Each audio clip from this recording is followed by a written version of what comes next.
Hello guys, hope आप सब बढ़िया होंगे। मेरी हमेशा कोशिश रहती है कि डेली एक दो वीडियोस अपलोड करूं और अगर आपको मेरा कंटेंट पसंद आ रहा है तो उसके लिए बहुत बहुत शुक्रिया। जैसा कि आप जानते हैं, वीडियोस जल्दी बनाने के लिए मैं एआई वॉइस यूज करता हूं, पर एक प्रॉब्लम है, यूट्यूब से अभी उतनी कमाई नहीं होती और अच्छी एआई वॉइसेस काफी एक्सपेंसिव होती हैं। इसलिए मेरी आपसे एक छोटी सी रिक्वेस्ट है, अगर आपको मेरा एफर्ट अच्छा लग रहा है और आप मुझे सपोर्ट करना चाहते हैं तो आप यूपीआई के जरिए थोड़ी फाइनेंशियल हेल्प कर सकते हैं। सपोर्ट के साथ आप किसी भी वीडियो के नेक्स्ट पार्ट की रिक्वेस्ट भेज सकते हैं, उन मैसेजेस को मैं डेफिनेटली प्रायोरिटी दूंगा। Thank you so much. तो चलिए इसी के साथ वीडियो शुरू करते हैं।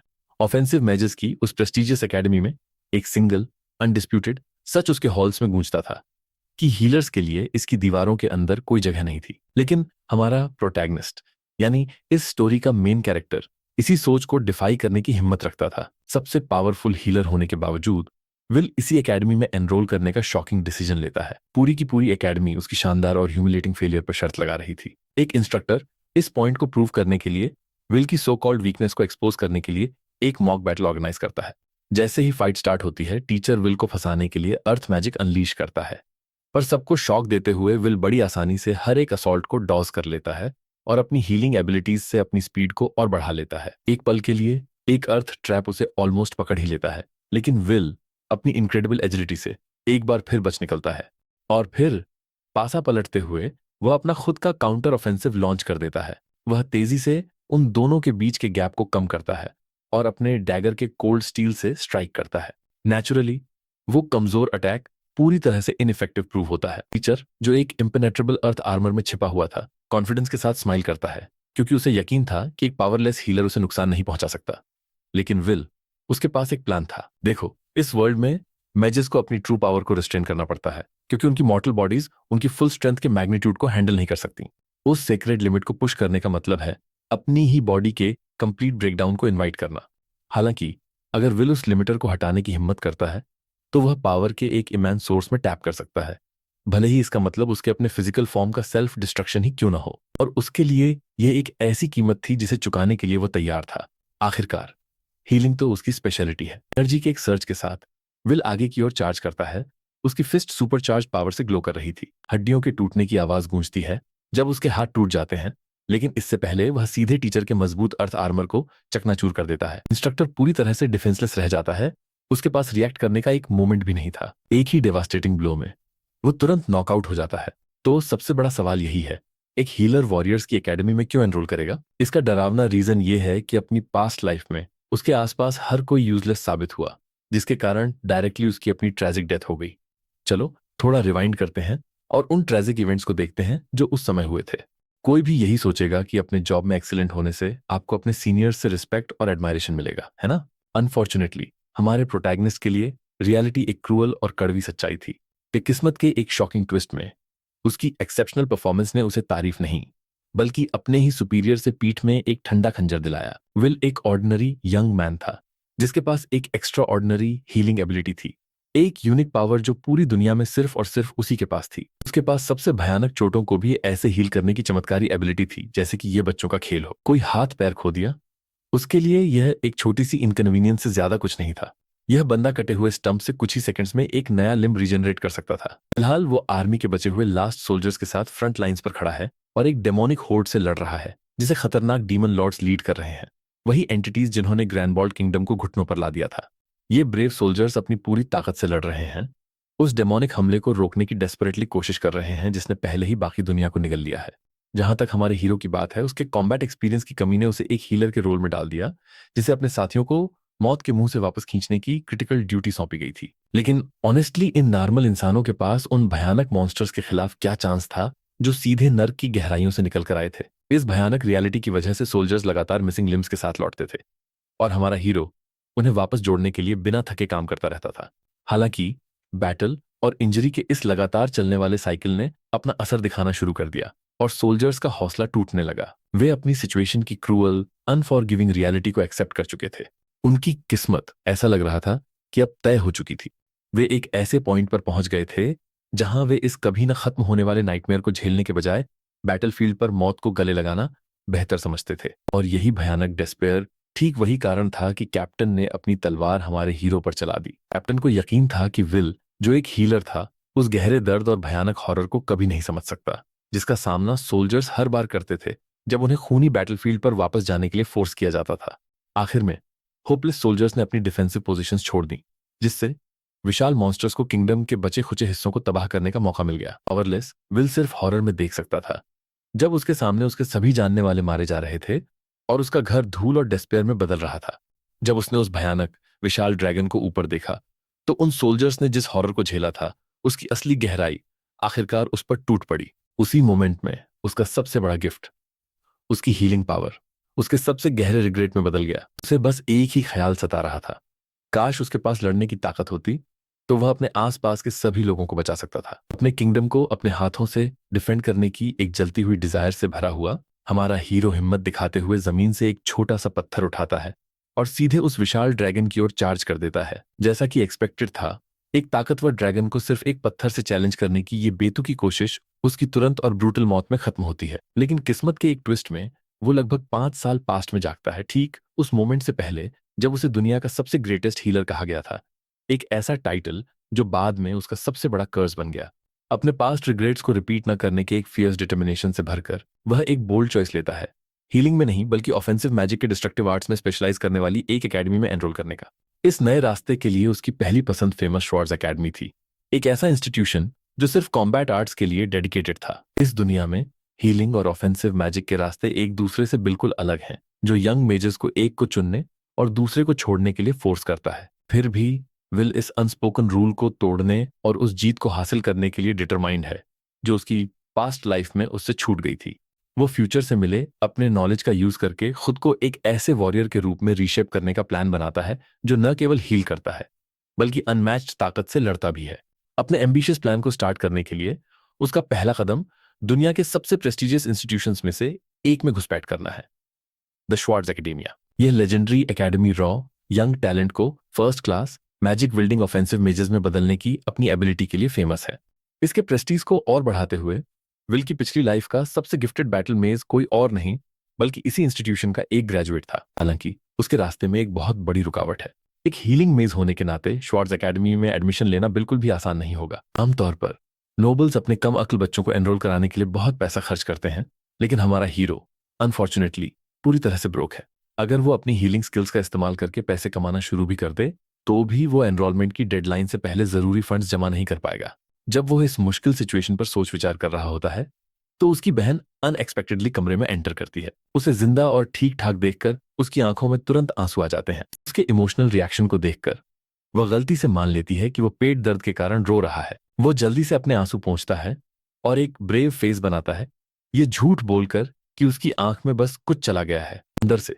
हालांकि वह अपनी प्यारी बहन को एक बार फिर जिंदा देखने की जबरदस्त खुशी को मुश्किल से कंट्रोल कर पाता है। वह एक साइलेंट सीरियस कसम खाता है कि इस बार वो उसे उस कैटास्ट्रॉफी से बचाएगा जिसने उसकी पास्ट लाइफ में दुखद रूप से उसकी जान ले ली थी। और उसकी कसम सिर्फ उस तक ही सीमित नहीं है, वह हर उस इंसान को बचाने के लिए डिटरमाइंड है जिसे वह पहले बचाने में फेल हो गया था। फिर सडनली इंस्पिरेशन की एक फ्लैश में उसके दिमाग में एक ब्रिलियंट आइडिया आता है। ऐसा लगता है कि उसने अभी अभी अपना अगला स्ट्रेटेजिक मूव सोच लिया है। लेकिन इससे पहले कि हम आगे बढ़ें, मैं आपको मैजिक एकेडमी फेडरेशन के बारे में कुछ क्रूशियल कॉन्टेक्स्ट देना चाहता हूं। ये पावरफुल ऑर्गेनाइजेशन किंगडम के अंदर हर मैजिक एकेडमी को कंट्रोल करती है, जो सभी मैजिकल एजुकेशन के लिए रेगुलेशंस और करिकुलम सेट करती है। करेंटली इसी फेडरेशन का चेयरमैन श्वार्ट्ज एकेडमी में प्रिंसिपल की सम्मानित पोजीशन पर भी है।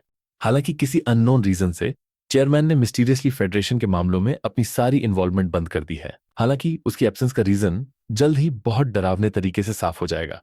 ये सब उसकी बीमार ग्रैंडडॉटर मैरी नाम की एक यंग लड़की की वजह से था। वैसे इस प्यारे ग्रैंडपा का नाम अर्नालम गोल्डग्रैन है, जो मैजिक एकेडमी फेडरेशन के चेयरमैन और श्वार्ट्ज एकेडमी के प्रिंसिपल हैं। बूढ़े आदमी ने अपनी ग्रैंडडॉटर से एक सीरियस प्रॉमिस किया था, वो एक ऐसा हीलिंग मैजिशियन ढूंढेगा जो उसे उसकी तकलीफ से आजाद कर सके। बेसिकली हमारे हीरो की पास्ट लाइफ में चेयरमैन समय पर एक सूटेबल मैजिशियन नहीं ढूंढ पाया और उसकी ग्रैंडडॉटर अपनी बीमारी के आगे हार गई। यही वो कारण है जिसकी वजह से हमारा प्रोटैगनिस्ट एक बहुत बड़ा रिस्क लेता है और सीधे चेयरमैन की ग्रैंडडॉटर के चैम्बर में घुस जाता है। किस्मत से इंट्रोडक्शन की जरूरत ही नहीं पड़ती क्योंकि चेयरमैन खुद कमरे में पहले से ही मौजूद था। बूढ़ा आदमी हीलिक टाउन के इस खास स्कॉलरशिप स्टूडेंट के बारे में पहले से ही अच्छी तरह जानता था। आखिरकार विल का नाम पूरे किंगडम में हीलिंग मैजिक की आर्ट में उसके एक्सेप्शनल और अनपैरेलल टैलेंट के लिए फेमस है।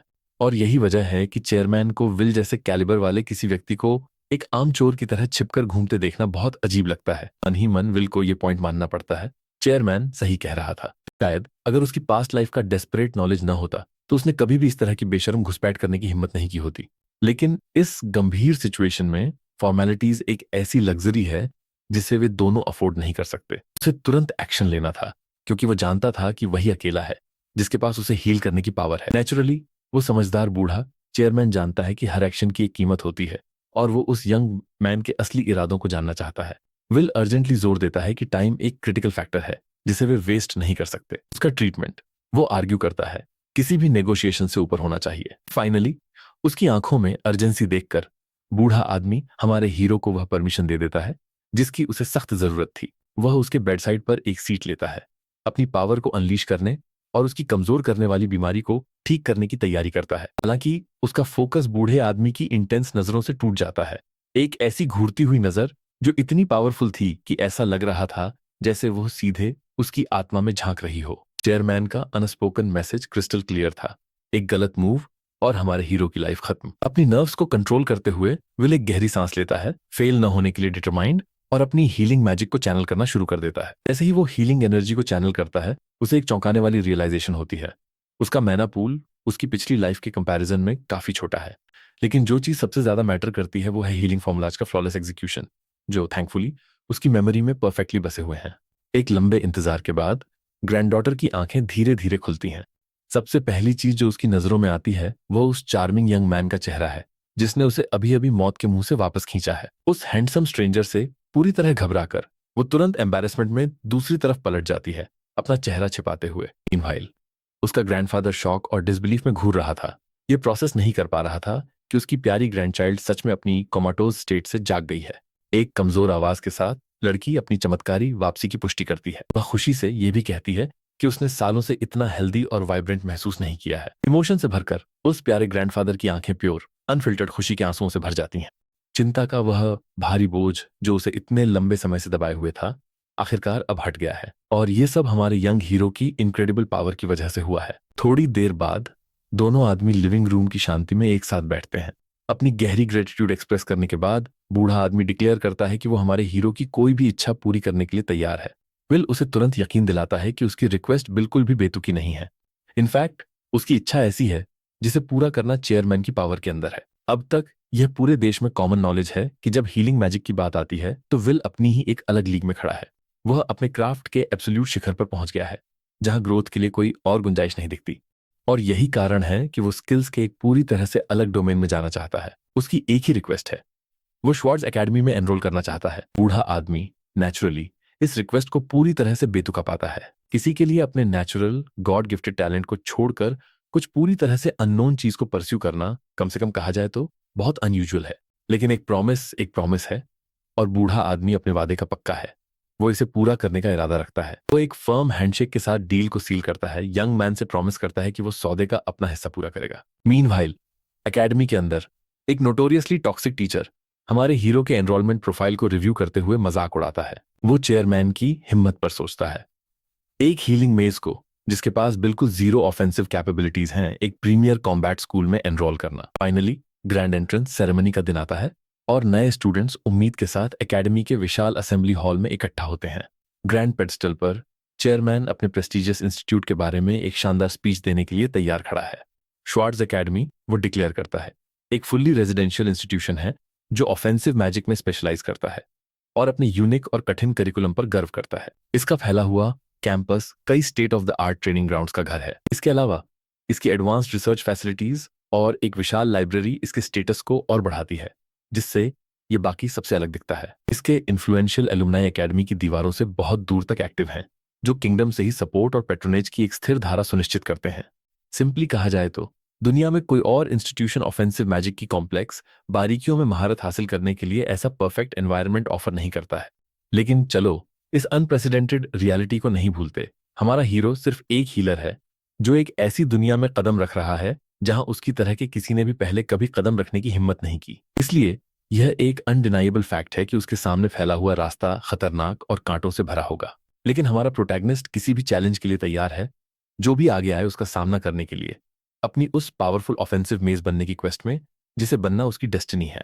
हालांकि जैसा कि अक्सर होता है, रियलिटी की कड़वी सच्चाई उसकी ऑप्टिमिस्टिक एक्सपेक्टेशंस से बहुत दूर थी। एंट्रेंस सेरेमनी के बाद पहली ही क्लास के दौरान विल पहले से ही बहुत पसीना बहा रहा है, इमेंस प्रेशर महसूस कर रहा है। उसका टास्क सिंपल फिर भी इम्पॉसिबल है। एक बेसिक फायर मैजिक स्पेल से एक टारगेट को हिट करना। वो स्ट्रगल करता है, लेकिन एक फायर स्पेल की एक झलक पैदा करने में कामयाब होता है, लेकिन वो उसके आते ही तुरंत गायब हो जाती है। और यह ह्यूमिलिएटिंग फेलियर कोई एक बार की घटना नहीं थी। उसकी मिजरी को और बढ़ाने के लिए उसका इंस्ट्रक्टर एक पूरा कमीना है, जो हमारे हीरो को लगातार बुली करता है, उसकी साफ कमजोरी को एक हथियार की तरह यूज करते हुए। एक क्रूअल कंडीशन सेट की गई है। विल को क्लास अटेंड करने से मना कर दिया गया है जब तक कि वह सक्सेसफुली ट्रेनिंग डमी को स्ट्राइक नहीं कर लेता। जब तक वह इस सिंपल काम को अचीव नहीं कर लेता, उसे स्कूल के दूसरी तरफ के सुनसान ट्रेनिंग ग्राउंड्स में अकेले प्रैक्टिस करने के लिए भेज दिया गया है। विल अपने टीचर से कम उसे गाइड करने की रिक्वेस्ट करता है, ये आर्ग्यू करते हुए कि बिना प्रॉपर इंस्ट्रक्शन के वो कभी भी सीख नहीं पाएगा। लेकिन ये शुरू से ही बहुत क्लियर था कि ये खास टीचर हमारे हीरो के लिए एक गहरी इरेशनल नफरत रखता है। उसके ट्विस्टेड व्यू में एक हीलर को सिखाने की कोशिश में कीमती समय बर्बाद करना बस एक पुअर इन्वेस्टमेंट है। डेस्परेट होकर विल लाइब्रेरी तक एक्सेस के लिए भीख मांगता है, उम्मीद करता है कि कम से कम थ्योरेटिकल कॉन्सेप्ट्स को समझ सके। एक बार फिर वो नीच इंस्ट्रक्टर हमारे हीरो को ह्यूमिलिएट करता है, क्रूअली ये दावा करते हुए कि लाइब्रेरी में सिर्फ एक हीलर के लिए कोई सूटेबल लिटरेचर नहीं है। सिचुएशन का फायदा उठाते हुए एक ब्लॉन्ड हेयर्ड बदमाश हीलर पर पीछे से एक धोखेबाज मैजिकल अटैक से हमला करता है, जिससे विल जमीन पर गिर जाता है। अनसस्पेक्टिंग हीरो ने कभी भी अटैक आते नहीं देखा, लेकिन बुली इसे हीलर की कमजोरी का एक और सबूत और उसका फायदा उठाने का एक और कारण मानता है। वह घमंड से एकेडमी के एलीट ऑफेंसिव रैंक के बारे में डींगे मारता है, यह डिक्लेयर करते हुए कि विल जैसे सॉफ्ट हार्टेड हीलर्स को वहां होने का भी कोई अधिकार नहीं है। यह देखने के लिए एक शॉकिंग सीन है। एक टीचर एक्टिवली एक बुली के साथ मिलकर एक डिफेंसलेस स्टूडेंट के खिलाफ गैंग अप कर रहा है। वे दोनों विल के साथ पूरी तरह से नफरत से पेश आते हैं, जैसे कि वो इमेजिनेबल ट्रैश का सबसे निचला फॉर्म हो। उस रात हमारा हीरो एक अकेली बेंच पर थका हुआ बैठा है। ऑफेंसिव मैजिक सीखने की उसकी सारी कोशिशें पूरी तरह से फेल हो गई हैं। वह जानता था कि यह रास्ता मुश्किल होगा, सिर्फ हीलिंग और ऑफेंसिव मैजिक की आर्ट्स के बीच फंडामेंटल डिफरेंसेस के कारण। हर एक डिसिप्लिन अपने यूनिक और अलग एनर्जी सोर्स पर निर्भर करता है। मैना, जो माइंड की पावर है, एक मेज के अल्टीमेट वेपन के रूप में काम करता है, जिसे इंट्रिकेट और सटीक फॉर्मूलाज के माध्यम से एक्टिवेट किया जाता है। यह मैना कास्टर की इच्छा के अनुसार बहता है। इसे एक्सप्लोजन्स या रॉ फायर पावर में चैनल करना ही ऑफेंसिव मैजिक का एसेंस है। हीलर्स इसके विपरीत एक शांत काम मैना का रूप इस्तेमाल करते हैं, और यही अंतर श्वार्ट्ज एकेडमी को इतना क्रूशियल बनाता है। ऑफेंसिव मेजेस को कल्टीवेट करने के लिए प्रीमियर इंस्टीट्यूशन के रूप में निश्चित रूप से उसके लिए डायनामिक मैना को रिफाइन और कंट्रोल करने का कोई मेथड होना चाहिए। विल को एक मजबूत विश्वास है कि वह अपने मैना को मैनिपुलेट करना सीख सकता है, अपने इनहेरेंट स्टैटिक मैना को उस वोलेटाइल डायनामिक मैना में कन्वर्ट करने का एक तरीका खोज सकता है जिसकी उसे जरूरत है। उसके रास्ते में खड़ी सबसे बड़ी रुकावट उसे क्लासेस अटेंड करने से भी रोक दिया गया है, उसके घृणित टीचर की लगातार क्रूरता के कारण। फिर भी विल डेस्पेयर के आगे सरेंडर करने से इनकार कर देता है। उस एक व्यक्ति से मिलने की उम्मीद पर टिका हुआ है जिसने उसकी पास्ट लाइफ में उसे गाइड किया था, सिर्फ उसी के लिए। इस एकेडमी के टॉर्मेंट को सहने का उसका डिसीजन शायद वर्थवाइल साबित हो सकता है। हालांकि वो जानता है कि वो आंख बंद करके आगे नहीं बढ़ सकता और उसे एक ऑल्टरनेटिव स्ट्रेटेजी बनानी होगी। लेकिन उसकी सोच एक जानी पहचानी आवाज से टूट जाती है, जो उसे इतनी देर तक बाहर रहने के लिए कन्फ्रंट करती है। जब विल आवाज के सोर्स का सामना करने के लिए मुड़ता है, तो वह वेरोनिका की स्टनिंग अपीयरेंस से मिलता है, जो एक एक्सेप्शनली स्किल्ड वॉरियर थी जो कभी उसके साथ लड़ी थी।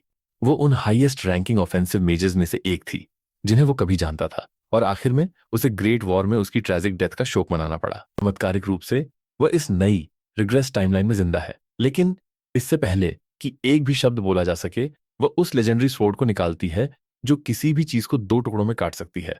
यह ताकतवर महिला एक फीमेल गोजो की तरह है, जिसके पास सुकुना की डेवास्टेटिंग एबिलिटीज हैं। यह फैक्ट कि उसकी जानलेवा ब्लेड करंटली सीधे उसके गले पर है, हल्के शब्दों में कहें तो अनसेटलिंग है।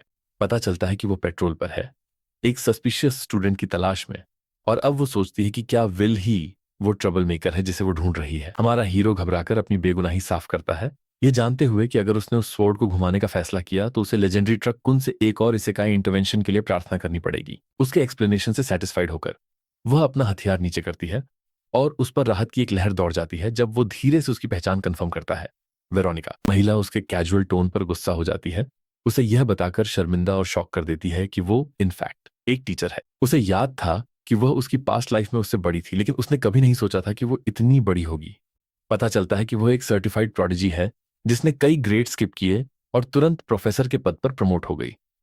एक फैक्ट जो उसके गॉड टियर लेवल के टैलेंट को देखते हुए बिल्कुल भी अनसरप्राइजिंग नहीं है। यह वह गोल्डन अपॉर्चुनिटी है जिसका विल डेस्परेटली इंतजार कर रहा था। उम्मीद का वो शूटिंग स्टार जो आखिरकार उसे ऑफेंसिव मैजिक सीखने के रास्ते पर गाइड कर सकता है। बिना किसी हिचकिचाहट के विल वेरोनिका की क्लास में एनरोल होने में अपनी गहरी रुचि एक्सप्रेस करता है। वह पूरी निश्चितता के साथ जानता है कि वह उसकी एक और एकमात्र बची हुई उम्मीद है। वह उत्सुकता से एनरोलमेंट प्रोसेस के बारे में पूछता है, लेकिन उसे तुरंत मना कर दिया जाता है। वह उसे इन्फॉर्म करती है कि वह करंटली कोई क्लास नहीं पढ़ा रही है। एक नई प्रमोटेड टीचर के रूप में जो सिस्टम के माध्यम से तेजी से आगे बढ़ी है, वह अभी भी एकेडमी के इंटरनल प्रोसीजर्स से अनफैमिलियर है। करंट एकेडमिक ईयर के लिए वेरोनिका का रोल एक असिस्टेंट इंस्ट्रक्टर का है, जिसे मुख्य रूप से स्टूडेंट की इंक्वायरीज को हैंडल करने का काम सौंपा गया है। स्ट्रैटेजी ये थी कि उसकी यूथ का फायदा उठाकर अपनी उम्र के करीब के स्टूडेंट्स के साथ बेहतर तरीके से कनेक्ट किया जाए, जिससे वो एक इनवैल्यूएबल सपोर्ट फिगर बन सके। हालांकि विडंबना ये है कि उसकी डरावनी प्रेजेंस का मतलब है कि अभी तक किसी भी स्टूडेंट ने किसी भी तरह की कंसल्टेशन के लिए उससे संपर्क करने की हिम्मत नहीं की है। हमारा हीरो ऑफ कोर्स बिल्कुल जानता है क्यों, क्योंकि इस महिला को जरा सी भी उकसावे पर अपना मर्डर वेपन निकालने की आदत है। लेकिन उसके स्ट्रैटेजिक पॉइंट ऑफ व्यू से यह एक परफेक्ट एक्सप्लॉइटेबल अपॉर्चुनिटी प्रेजेंट करता है। उसे रियलाइज होता है कि उसे उसकी क्लासेस में एनरोल होने की जरूरत नहीं है। वो बस प्राइवेट ट्यूटरिंग के लिए उसकी पोजीशन का फायदा उठा सकता है, और इसलिए वह एक सवाल पूछता है, पूरी तरह से ये जानते हुए कि इसका जवाब देना उसकी ड्यूटी है। सीधे पॉइंट पर आते हुए वह बेबाकी से उसकी गाइडेंस मांगता है। एक हीलर ऑफेंसिव मैजिक की आर्ट कैसे सीख सकता है? उसके सीधे सवाल से वेरोनिका तुरंत समझ जाती है कि वह कोई ऑर्डिनरी स्टूडेंट नहीं है, क्योंकि उसने पहले ही उसके मैना फ्लो के अनयूजुअल कंपोजिशन को सेंस कर लिया था। फिर उसे अफवाहें याद आती हैं। ये वही नोटोरियस फ्रेशमैन हीलर होना चाहिए जिसने श्वार्ट्ज एकेडमी में शामिल होकर इतनी हलचल मचा दी थी। अपने इतने सालों के एक्सपीरियंस में वह मानती है कि उसने कभी भी एक कन्वेंशनल हीलर को ऑफेंसिव मैजिक में महारत हासिल करने की कोशिश करते नहीं देखा है। अच्छी बात यह है कि श्वार्ट्ज एकेडमी डायनामिक मैना नामक चीज को कल्टीवेट करने के लिए एक यूनिक मेथड ऑफर करती है। यही वो फाउंडेशन है जिसे हमारा हीरो अपना परफेक्ट स्टार्टिंग पॉइंट मानता है। जब वेरोनिका इसके एग्जिस्टेंस को कंफर्म करती है तो विल में एक्साइटमेंट की एक लहर दौड़ जाती है। उसे रियलाइज होता है कि शायद सच में एक चांस है। हालांकि एक बहुत सिग्निफिकेंट प्रॉब्लम है। वेरोनिका उसे साफ साफ बता देती है कि इस स्पेशलाइज्ड मेथड के साथ भी उसके ऑफेंसिव मैजिक सीखने के चांसेस बिल्कुल जीरो हैं। ये रेवलेशन हमारे हीरो को पूरी तरह से एस्टोनिश्ड कर देता है, खासकर जब वेरोनिका एक्सप्लेन करती है कि उसकी बॉडी पहले से ही स्टैटिक मैना से ओवरसैचुरेटेड है। इसका मतलब यह है कि अगर वो स्क्रैच से डायनामिक मैना को कल्टीवेट भी करता है तो उसका बड़ा हिस्सा बस कन्वर्ट होकर वापस उसके डोमिनेंट स्टैटिक मैना में डिसॉल्व हो जाएगा। इसके अलावा अगर उसने किसी और मेथड का यूज करने की कोशिश की तो दो विरोधी मैना क्वालिटीज का वॉलेटाइल मिक्सिंग उसे किसी भी तरह का ऑफेंसिव मैजिक यूज करने में पूरी तरह से इनकैपेबल बना देगा। उसकी सिचुएशन की रियलिटी बहुत निराशाजनक है। उसने एकेडमीज बदलने की इतनी सारी परेशानियां झेली सिर्फ ये पता लगाने के लिए कि एक हीलर के लिए ऑफेंसिव मैजिक सीखने का रास्ता लिटरली मौजूद ही नहीं है। विल को अब सीरियसली रिग्रेट हो रहा है कि ट्रक ने पूरे रिग्रेशन पैकेज के साथ एक इंस्ट्रक्शन मैनुअल क्यों नहीं दिया, लेकिन वह सरेंडर करने से इनकार कर देता है, भले ही इसका मतलब यह हो कि उसे अपनी जनरेशन का आइंस्टीन बनना पड़े और स्क्रैच से एक पूरी तरह से नया मेथड इन्वेंट करना पड़े। वह असिस्टेंट प्रोफेसर को थैंक्स कहता है और जाने के लिए मुड़ता है, लेकिन वेरोनिका उसे अचानक रोक लेती है, ये इशारा करते हुए कि उसके पास और भी कुछ कहने को है। वह अपना एक्सप्लेनेशन जारी रखती है, एक क्रिटिकल जानकारी का खुलासा करते हुए, जबकि यह सच है कि हीलर्स ऑफेंसिव मैजिक यूज नहीं कर सकते। एक सिंगल क्रूशियल चेतावनी है जो किसी को एक ऑफेंसिव मेज बनने की अनुमति दे सकती है। उसके क्रिप्टिक शब्दों ने हमारे हीरो को पूरी तरह से कंफ्यूज कर दिया। वो बस उसकी विरोधाभासी लॉजिक को समझ नहीं पा रहा था। अपने पॉइंट को इलिस्ट्रेट करने के लिए वेरोनिका अपनी मास्टरफुली क्राफ्टेड आयरन स्वॉर्ड दिखाती है, एक ऐसा हथियार जो एक ही पर्पस के लिए बनाया गया है, दुश्मनों को स्लैश और वैनक्विश करना। फिर वह अपने बगल में लकड़ी की बेंच की ओर इशारा करती है, एक ऐसी चीज जो बैठने के सिंपल पर्पस के लिए डिजाइन की गई है। दूसरे शब्दों में प्रोफेसर का पॉइंट बेतुका रूप से ऑब्वियस लगता है, जैसे ये कहना कि पानी गीला होता है। लेकिन फिर आता है अनएक्सपेक्टेड ट्विस्ट। वो आसानी से भारी बेंच उठाती है और एक्सप्लेन करती है कि अगर वो इसका इस्तेमाल किसी को बेहोश करने के लिए करती तो उस मोमेंट में ये एक वेपन बन जाता। अम्यूज्ड होकर विल ये सोचने से खुद को रोक नहीं पाता कि ये दिखने में पतली महिला इतनी भारी बेंच को उन नूडल जैसी आर्म से इतनी आसानी से कैसे उठा सकती है। वेरोनिका की कोर फिलॉसफी सिंपल है, सिर्फ इसलिए कि कोई चीज एक पर्पस के लिए बनाई गई थी, इसका मतलब ये नहीं है कि उसे दूसरे के लिए इस्तेमाल नहीं किया जा सकता। अपने पॉइंट को और पर्सनल बनाने के लिए वो अपने हाथ से डेमोन्स्ट्रेट करती है, धीरे से उसके चेहरे पर थपथपाती है और उसके गालों पर एक गहरा ब्लश फैल जाता है। कई लोगों के लिए एक ड्रीम सिनारियो, जब तक कि वह तेजी से उसके माथे पर फ्लिक नहीं करती, दर्दनाक रूप से यह दिखाते हुए कि उसके हाथ ने अभी अभी दो बहुत अलग पर्पस कैसे पूरे किए। हो सकता है उसने उसे थोड़ा ज्यादा जोर से मारा हो, लेकिन उसका पॉइंट चाहे कितना भी दर्दनाक हो, क्रिस्टल क्लियर रहता है। सेम टूल, लेकिन एक अलग एप्लीकेशन के साथ। और इसी के साथ विल को एक गहरा रियलाइजेशन होता है, उसकी आंखें आखिरकार खुल जाती हैं। एक रेवोल्यूशनरी आइडिया बनने लगता है। क्या वह अपनी हीलिंग मैजिक को वेपनाइज कर सकता है, उसे एक ऑफेंस के रूप में बदल सकता है? एक हीलर के रूप में अपने पूरे समय में यह एक ऐसी पॉसिबिलिटी थी जिसे उसने कभी भी कंसीडर करने की हिम्मत नहीं की थी। दो मेज फैक्शंस के बीच गहरी दुश्मनी उनके अपने अपने मैना के फॉर्म्स में फंडामेंटल डिफरेंसेस से पैदा होती है। लेकिन वेरोनिका इस खास यंग मैन में कुछ अलग देखती है। वह उस इमेंस लीप ऑफ फेथ को पहचानती है जो उसने एक ऑफेंसिव एकेडमी में एनरोल करके लिया है, और उसका यूनिक मैना सिग्नेचर उसके सस्पिशन को कंफर्म करता है। वह पूरी तरह से एक हीलर नहीं है। यह एक चौंकाने वाला ऑब्जर्वेशन है जिसे खुद विल ने भी कभी नोटिस नहीं किया था, जिससे वो सोचने लगता है कि क्या यह बेनेवोलेंट ट्रक कुन से मिला। एक और हिडन गिफ्ट था। अपनी ठंडी ब्लेड को उसकी गर्दन पर दबाते हुए वह उसे अपनी अवेयरनेस को जगाने और उसकी आत्मा में गहरी छिपी हुई डॉर्मेंट एग्रेसिव पैशन को जलाने का आदेश देती है। अगर वो ऐसा कर सकता है, वो प्रॉमिस करती है, तो वो एक अनस्टॉपेबल फोर्स बन जाएगा जो उसके रास्ते में खड़े होने वाले किसी भी बेवकूफ को खत्म करने में कैपेबल होगा। दिन होता है और हमारा हीरो खुद को अपने टीचर के साथ हुए गहरे कॉन्वर्सेशन पर गहराई से सोचते हुए पाता है। उसने अपने पॉइंट को इलस्ट्रेट करने के लिए कई तरह के एग्जाम्पल्स का इस्तेमाल किया था, लेकिन जो चीज उसे सच में हैरान करती है वो है हीलर्स के खिलाफ उसके अंदर प्रेजुडिस की पूरी कमी। और फिर यह इनक्रेडिबल फैक्ट है कि वो मौके पर ही एक कोहेरेंट लॉजिकल थ्योरी बना सकती थी। विल को शक होने लगता है कि वो खुद भी यही मेथड इस्तेमाल करती है, लेकिन उसकी सोच एक इंस्ट्रक्टर के घृणा से हीलर कहने से टूट जाती है। आज की क्लास, इंस्ट्रक्टर अनाउंस करता है, एक स्पेशल क्लास है, 1-on-1 कॉम्बैट ड्रिल्स की एक सीरीज।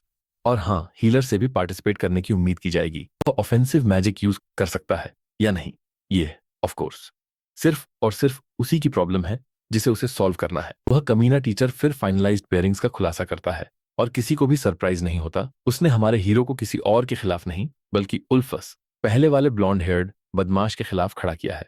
हमारा हीरो इस मैचअप को लेकर बिल्कुल भी थ्रिल्ड नहीं है। उल्फस एक फेमस नोबल फैमिली से है जिसके पास वे सभी रिसोर्सेज और बैकिंग हैं जो इसके साथ आते हैं। वो ट्रस्ट फंड बेबी की टेक्स्ट बुक डेफिनेशन है, लेकिन अपनी वेल्थ के अलावा वो एक सच में पावरफुल ऑफेंसिव मेज भी है। उल्फस अपनी जीत को लेकर पहले से ही कॉन्फिडेंट हमारे हीरो को लगातार ट्रैश टॉक करना शुरू कर देता है। उसे ताना मारता है कि जब वो बुरी तरह हार जाएगा तो अपनी मम्मी के पास वापस भाग जाएगा। हमारा हीरो इस असहनीय बेवकूफ से गुस्सा न होने की अपनी पूरी विल पावर लगाता है। अपने फ्यूचर के नॉलेज और इस फैक्ट के बावजूद कि वो सिर्फ एक बच्चे का सामना कर रहा है, ताने अभी भी उसे परेशान कर रहे हैं। हालांकि अच्छी बात यह है कि ये विल को वेरोनिका की रेडिकल थ्योरी को एक रियल कॉम्बैट सिनारियो में टेस्ट करने का परफेक्ट अवसर प्रदान करता है। वह प्रोफेसर का ध्यान खींचता है और मजबूती से डिक्लेयर करता है कि उसका फोरफिट करने का कोई इरादा नहीं है। इसके बजाय हमारा हीरो एक स्टनिंग प्रपोजल देता है। वह ऑफेंसिव मैजिक में अपने टैलेंट की पूरी कमी को स्वीकार करता है, ये सजेस्ट करते हुए कि एक नॉर्मल फाइट पूरी तरह से समय की बर्बादी होगी, और इसलिए वो स्टेक्स को एक शॉकिंग डिग्री तक बढ़ा देता है। वो डिक्लेयर करता है कि अगर वो ये मैच हार जाता है तो वो श्वार्ट्ज एकेडमी को हमेशा के लिए छोड़ देगा। प्रोफेसर इस प्रपोजिशन से काफी थ्रिल्ड है। हालांकि कंडीशन ये है कि अगर हमारा हीरो जीतता है तो उसे रेगुलर क्लासेस अटेंड करने की परमिशन दी जानी चाहिए। यह एक ऑडेसियस प्रपोजल है, लेकिन उल्फस अपने घमंड में इतना डूबा हुआ है कि वह हंस पड़ता है इस पूरी तरह से रिडिकुलस विचार का मजाक उड़ाते हुए कि विल कभी भी जीत हासिल कर सकता है। वह घमंड से यह निष्कर्ष निकालता है कि विल एक डिल्यूजनल आइलैंड पर जी रहा है, इस फैक्ट से कोप कर रहा है कि उसके जीतने का बिल्कुल जीरो चांस है। इस बहस से तंग आकर इंस्ट्रक्टर हाई स्टेक्स प्रपोजल को एक्सेप्ट करता है और दोनों कंटेस्टेंट्स को अपनी पोजीशन लेने का आदेश देता है। वह मैच के स्टार्ट का इशारा करता है और उल्फस तुरंत और शांति से अपने ऑफेंसिव मैजिक को चैनल करना शुरू कर देता है। वह ग्लोइंग डैगर्स का एक झुंड मैनिफेस्ट करता है। यह उसकी सिग्नेचर एबिलिटी है जिसे नाइफ क्रिएशन मैजिक के नाम से जाना जाता है। इसेंशियली वह गिलगमेश का एक बजट वर्जन है जो छोटे इनसिग्निफिकेंट स्वॉर्ड्स के एक आर्सनल से लैस है। जैसे ही वो विल की ओर डैगर्स का एक तूफान छोड़ता है, वो घमंड से डिक्लेयर करता है कि एक पैथेटिक हीलर के लिए खुद को डिफेंड करना असंभव है। लेकिन हमारा हीरो अजीब तरह से शांत रहता है, एक मेडिटेटिव पोज में खड़ा हो जाता है, जैसे कि वो अपना डोमेन एक्सपेंशन एक्टिवेट करने की तैयारी कर रहा हो। इस मोमेंट वह अपनी मिस्टीरियस टेक्निक को एक्टिवेट करता है। वह अंधाधुंध स्पीड से मूव करता है, आसानी से डैगर्स की वेलोसिटी से मैच करते हुए और हर एक को डॉस करते हुए। यह एक फॉरबिडन टेक्निक है जिसे लाइफ मैनिपुलेशन के नाम से जाना जाता है। एक ऐसी पावर जो यूजर को आसपास के क्रिएचर्स की लाइफ फोर्स को मैनिपुलेट करने की अनुमति देती है, उनकी वाइटैलिटी को एब्सोल्यूट मैक्सिमम तक बढ़ाती है। लेकिन यह तो उसकी पावर की बस शुरुआत है। उसने डिस्कवर किया है कि इसी प्रिंसिपल को उल्टा करके एक डिवास्टेटिंग अटैक के रूप में इस्तेमाल किया जा सकता है। उल्फस, जो अब पैनिक की स्टेट में है, इसे एक पैथेटिक लकी फ्लूक कहकर खारिज कर देता है। लेकिन हमारा हीरो स्थिर रहता है। उसका ऑरा हर पल के साथ और इंटेंस होता जाता है। वह आसानी से एक डैगर को हवा में पकड़ लेता है इससे पहले कि वो स्लैश की एक बौछार छोड़ दे। बाकी को शिरो एमिया के प्रैक्टिस स्वैग से डिस्ट्रॉय कर देता है। वेपन्स की बौछार पूरी तरह से न्यूट्रलाइज हो गई है जिससे 0 डैमेज हुआ है। लेकिन हमारा हीरो तो बस वार्म अप कर रहा है। एक सिंगल कैप्चर डैगर के साथ वो अब इस फाइट को एक डिसाइसिव एंड पर लाने का इरादा रखता है। देखने वाले स्पेक्टेटर्स पूरी तरह से स्पीचलेस रह जाते हैं, अपनी आंखों के सामने हो रहे अनबिलीवेबल सीन को समझ नहीं पा रहे थे। एक हीलर द्वारा एक पावरफुल ऑफेंसिव अटैक लॉन्च करने का कॉन्सेप्ट कुछ ऐसा है जिसे उनके माइंड्स बस प्रोसेस नहीं कर सकते। चौंकाने वाली रियलिटी यह है कि विल अपनी हीलिंग मैजिक को वेपनाइज कर रहा था। उसने कन्वेंशनल ऑफेंसिव मैजिक का एक भी कण इस्तेमाल नहीं किया। घिरा हुआ और डेस्परेट, उल्फस और ज्यादा ट्रैश टॉक का सहारा लेता है, पैथेटिकली यह दावा करते हुए कि वो इस पूरे समय अपनी असली पावर को रोक रहा था। अपेरेंटली उसकी ब्रिलियंट काउंटर स्ट्रेटजी बस नाइव्स की संख्या बढ़ाना है, जैसे कि इससे कोई मीनिंगफुल डिफरेंस आएगा। गुस्से में वो हीलर पर गोल्डन प्रोजेक्टाइल्स का एक तूफान बरसाता है, लेकिन हमारा हीरो कैजुअली और सिस्टमैटिकली हर एक को हवा में ही स्लैश कर देता है। जब तक उसका एलिगेंट डिफेंस पूरा होता है, सभी डैगर्स जमीन पर टूटे और बेकार पड़े होते हैं। वे भी अपनी सुपीरियोरिटी को लेकर कन्विंस्ड। उल्फस का अगला मूव अपने सिग्नेचर डैगर के साइज को ड्रामेटिकली बढ़ाना है, और फ्रैंकली इस नए मैसिव वेपन का एंगल थोड़ा सस्पिशियस से ज्यादा लग रहा है। रिगार्डलेस, विल पहचानता है कि उल्फस जैसे अपोनेंट से लड़ना उसके इनेट टैलेंट और मैजिक की गहरी समझ के साथ एक फॉर्मिडेबल चैलेंज है। इसके डिस्ट्रक्टिव पोटेंशियल को एम्पलीफाई करने के लिए उल्फस मैसिव डैगर को हाई स्पीड पर रोटेट करने के लिए फोर्स करता है। इफेक्टिवली एक मैजिकल मिसाइल सीधे हमारे हीरो पर लॉन्च करता है। उसने सुकुना की फायर एरो टेक्निक भी उधार ले ली होगी, क्योंकि विल उस ओवरवेलमिंग अटैक को भी ब्लॉक कर देता है। चुराई हुई एनिमी टेक्निक्स का अपना भंडार खत्म करने के बाद उल्फस केवल प्योर अनफिल्टर्ड फ्रस्ट्रेशन में दहाड़ सकता है। मीनवाइल हमारा हीरो फैसला करता है कि अब पीछे हटने का समय नहीं है और धीरे धीरे अपनी असली ताकत को और ज्यादा अनलीश करना है। उल्फस के पूरे एस्टोनिशमेंट के लिए उस फियर्स स्पिनिंग प्रोजेक्टाइल को लगभग कैजुअल ईज के साथ डिफ्लेक्ट कर दिया जाता है। इससे पहले कि उल्फस पलक भी झपका पाता, विल गायब हो जाता है और सीधे उसके पीछे फिर से अपीयर होता है, जैसे कि गोकू का इंस्टेंट ट्रांसमिशन यूज कर रहा हो, शांति से प्रॉमिस करते हुए कि फाइट खत्म होने के बाद वो उसे हील कर देगा। फिर वह फिनिशिंग ब्लो के लिए आगे बढ़ता है, लेकिन दखल देने वाला इंस्ट्रक्टर आखिरी सेकंड में इंटरवीन करता है, उन दोनों के बीच एक मैसिव अर्थ वॉल खड़ी कर देता है। इंस्ट्रक्टर मैच को समाप्त घोषित करता है, बेरुखी से दोनों कॉम्बैटेंट्स को अगली जोड़ी के लिए हटने का आदेश देता है। एरोगेंट नोबल के लिए यह हार एक गहरा हम्बल करने वाला एक्सपीरियंस है, लेकिन विल बस इस बात से बहुत खुश है कि उसने रेगुलर क्लासेस अटेंड करने का अधिकार जीत लिया है, जो उस बेकार इंस्ट्रक्टर के लिए कड़वी फ्रस्ट्रेशन का कारण है। अपना काम खत्म करके वो जल्दी से निकल जाता है। उसका माइंड पहले से ही अपने रीसेंट कॉम्बैट एक्सपीरियंस को एनालाइज और रिफ्लेक्ट कर रहा था। आखिरकार उसने अपनी खुद की यूनिक स्टाइल की ऑफेंसिव मैजिक बना ली थी, एक ऐसी पावरफुल स्टाइल जो एक हाईली स्किल्ड मेज को भी हरा सकती थी। और वो इस सब के लिए वेरोनिका की अनकन्वेंशनल लेकिन ब्रिलियंट गाइडेंस का ऋणी था। जहां तक हारे हुए बदमाश की बात है, उसकी देखभाल उतना ही पैथेटिक इंस्ट्रक्टर करता है। उल्फस शर्मिंदगी से अपने टीचर से रिक्वेस्ट करता है कि वह उसकी ह्यूमिलिएटिंग हार के बारे में उसके पावरफुल पिता को एक शब्द भी न बताए। वे दोनों हारे हुए लूजर्स का एपिटॉम हैं, जो ग्रेसफुली हार को एक्सेप्ट करने में पूरी तरह से इनकैपेबल हैं। सीन शिफ्ट होता है और अब हम विल को एक क्लासरूम के अंदर अपनी सही जगह लेते हुए पाते हैं। यहाँ वह आखिरकार अटैक मैजिक की अपनी समझ को ठीक से रिफाइन करना शुरू कर सकता है। इंस्ट्रक्टर एंटर करता है। क्लास शुरू करने से पहले बेमन से विल की तरफ एक जहरीली नजर डालता है। अब तक करिकुलम निराशाजनक रूप से बेसिक रहा है। एक सिंगल होम रूम टीचर ही सभी फाउंडेशनल क्लासेस को हैंडल करने के लिए रिस्पॉन्सिबल लगता है। विल खुद को मैजिकल टूल क्रिएशन क्लास से सबसे ज्यादा इंट्रिग्ड पाता है, क्योंकि ये उसे हीलिंग एकेडमी में सिखाए गए एक सिमिलर डिसिप्लिन की याद दिलाता है। आज का लेसन एक खास तौर पर इंटरेस्टिंग सब्जेक्ट के इर्द गिर्द घूमता है, वॉलेटाइल आइस बॉम्ब्स का क्रिएशन। इंस्ट्रक्टर स्टूडेंट्स को अपने सुपरविजन में असेंबल और प्रोसेस करने के लिए जरूरी मटेरियल्स डिस्ट्रीब्यूट करता है। विल इस फैक्ट पर रिफ्लेक्ट करता है कि उसकी पास्ट लाइफ में उसकी क्रिएशंस रिकवरी आइटम्स तक ही लिमिटेड थीं। उसने कभी भी एक वेपन नहीं बनाया था, लेकिन यहाँ ऑफेंसिव एकेडमी में कॉम्बैट वेपन्स बनाना सिर्फ एनकरेज ही नहीं किया जाता, ये एक्सपेक्टेड है। जबकि इस प्रोसेस में आमतौर पर डायनामिक मैना की जरूरत होती है। मैना का फंडामेंटल नेचर सरप्राइजिंगली इररिलेवेंट होता है जब क्रिएशन की आर्ट की बात आती है। ये विल के लिए एक एक्सीलेंट न्यूज है, क्योंकि उसका सरप्लस स्टैटिक मैना एक बाधा नहीं बनेगा। मटेरियल्स को एग्जामिन करते हुए वो एक आइस गोलेम के फ्रैगमेंट्स और फ्लेम ब्रांचेस के पाउडर को पहचानता है। वो ध्यान से इंस्ट्रक्शंस को फॉलो करता है और फ्रैगमेंट्स को मिक्स करता है, लेकिन वो मिक्सचर एक सडन और अनएक्सपेक्टेडली रैपिड चेंज से गुजरता है। इंस्टिंक्ट पर रिएक्ट करते हुए और अपनी बॉडी एनहांसमेंट मैजिक का यूज करते हुए विल वॉलेटाइल आइस फ्रैगमेंट को खुद से दूर फेंक देता है। वो छोटा फ्रैगमेंट तुरंत एक पावरफुल एक्सप्लोजन में डेटोनेट हो जाता है, अपने पीछे डेडली आइस स्पाइक्स का एक निशान छोड़ जाता है। जबकि हमारा हीरो निश्चित रूप से रिजल्ट से इम्प्रेस्ड है। उसके छोटे से स्टंट को बाकी क्लास द्वारा ब्लैटेंट डिसरिस्पेक्ट के एक एक्ट के रूप में देखा जाता है। इंस्ट्रक्टर उसे गुस्से से डांटता है और तुरंत डिक्लेयर करता है कि वो विल के फाइनल ग्रेड से पॉइंट्स डिडक्ट करेगा। क्लास में बाकी बुलीज हंस पड़ते हैं। उल्फस के नेतृत्व में ये एक क्लियर सिग्नल है कि वो करप्ट टीचर के साथ मिला हुआ है। विल की अगली क्लास मैजिकल क्रिएचर्स पर एक लेसन बस आने ही वाली है। उसे एक धोखे से क्यूट सैलामेंडर असाइन किया गया है क्योंकि इंस्ट्रक्टर जानबूझकर लोअर टीयर स्टूडेंट्स को ध्यान से सुनने के लिए कहता है।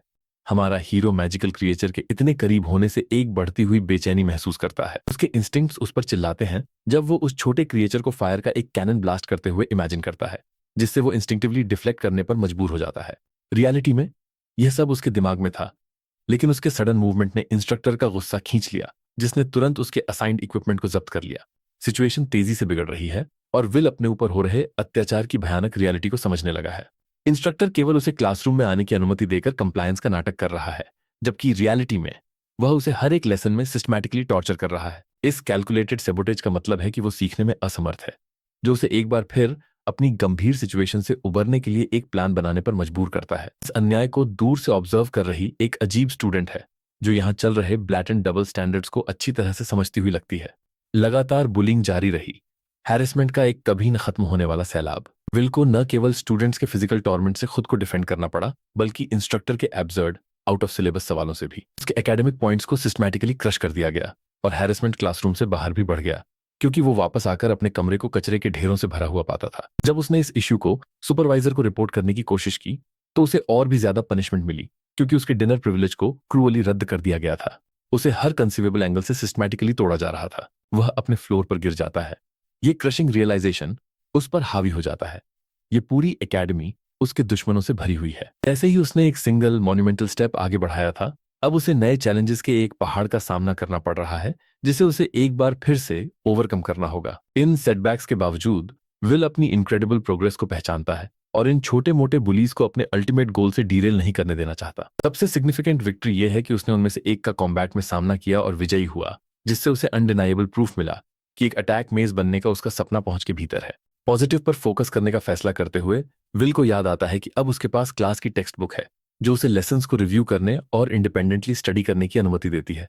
अगली सुबह वह क्लासरूम में एक एब्सोल्यूट शॉक के साथ पहुंचता है। कमरा पूरी तरह से खाली है, न कोई टीचर और न ही कोई स्टूडेंट नजर आ रहा है। इंस्ट्रक्टर नॉर्मली पंक्चुअल है, लेकिन आज वहां मौजूद एकमात्र दूसरा व्यक्ति एक सिंगल अकेला स्टूडेंट है। ऐसा लगता है जैसे एक सडन शेड्यूल चेंज को जानबूझकर कुछ चुनिंदा स्टूडेंट से सीक्रेट रखा गया था। सिचुएशन से फ्रस्ट्रेटेड होकर विल दूसरे स्टूडेंट से बातचीत करने के लिए आगे बढ़ता है। उसका सडन अप्रोच लड़की को चौंका देता है, जो सरप्राइज में उछल पड़ती है। हमारा हीरो बस पूछता है कि क्या क्लास शेड्यूल रात भर में बदल गया था, और वो उसके सस्पिशंस को कंफर्म करती है। वो एक्सप्लेन करती है कि इंस्ट्रक्टर कुछ स्टूडेंट्स के लिए गहरी नफरत रखता है और वो भी उस अनफॉर्चुनेट लिस्ट में है। ऐसा लगता है कि वे दोनों एक ही डूबती नाव में हैं। वह व्यंग्यात्मक रूप से सजेस्ट करती है कि दो बुलीड आउटकास्ट के लिए एक साथ रहना एक अच्छा आइडिया हो सकता है, और विल उसकी आवाज में गहरी दहशत को सेंस कर सकता है।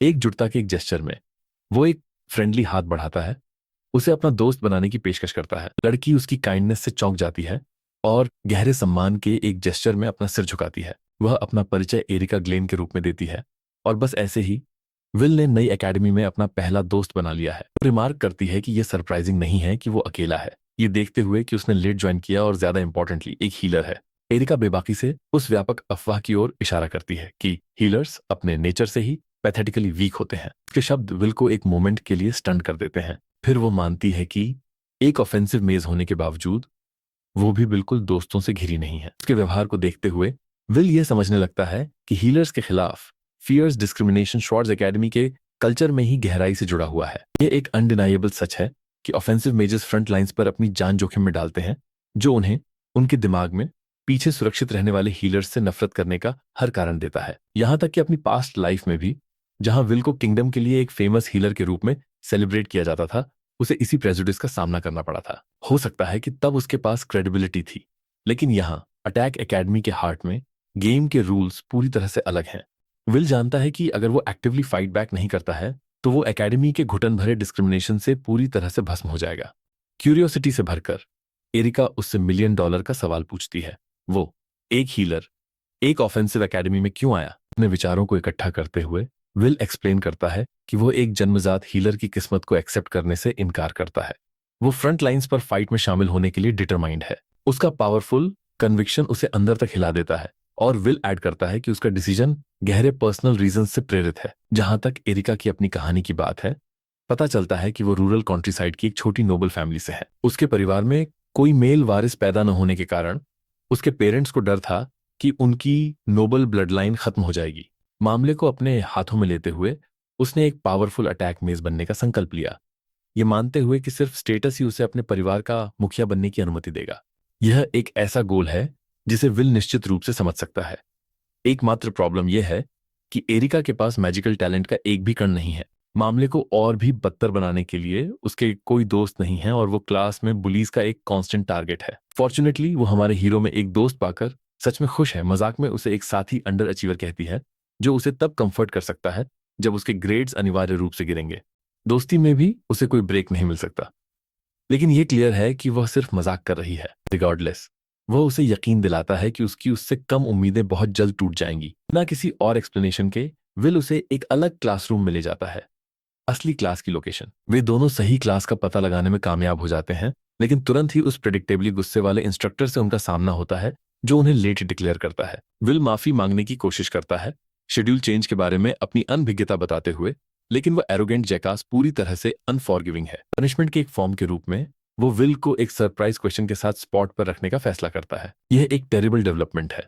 एरिका को पूरी निश्चितता के साथ पता है कि हमारे हीरो ने पिछली ज्यादातर लेसन्स मिस कर दी हैं, जिसका मतलब है कि वह पूरी तरह से अनप्रिपेयर्ड है। जब विल बोर्ड पर कॉम्प्लेक्स प्रॉब्लम को देखता है, उसे मेंटली ब्रेक डाउन करते हुए टीचर दुर्भावना से जोर देता है कि सही जवाब देने में फेल होने पर पॉइंट्स डिडक्ट किए जाएंगे। उल्फस विल का और मजाक उड़ाने का मौका लपक लेता है, कॉन्फिडेंट कि वो पब्लिक ह्यूमिलिएशन की कगार पर है। लेकिन हमारा हीरो गहरी कंसंट्रेशन में खोया हुआ है। वो चौक लेता है और बोर्ड पर तेजी से लिखना शुरू कर देता है। उसका हर मूव पूरी क्लास का ध्यान खींच लेता है। यहां तक कि एरोगेंट उल्फस भी इसे शो ऑफ करने का एक पैथेटिक प्रयास कहकर खारिज कर देता है।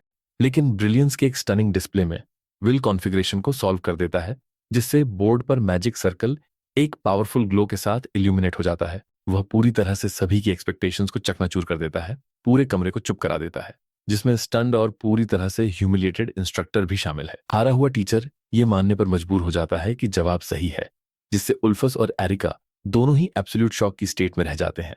वे बस ये समझ नहीं पा रहे थे कि नया स्टूडेंट, जिसने लगभग हर क्लास मिस की थी, इतनी कॉम्प्लेक्स प्रॉब्लम को कैसे डिकोड कर सकता है। 10th क्लास के तुरंत बाद एरिका उत्सुकता से जानना चाहती है कि आखिर उसने उस इम्पॉसिबल क्वेश्चन को कैसे सॉल्व किया। विल कैजुअली एक्सप्लेन करता है कि यह सरप्राइजिंगली आसान था। उसने बस टेक्स्ट बुक से सॉल्यूशन सीखा था। टेक्स्ट बुक को पहले ही पढ़ लेने के कारण उसे बिल्कुल पता था कि क्या एक्सपेक्ट करना है।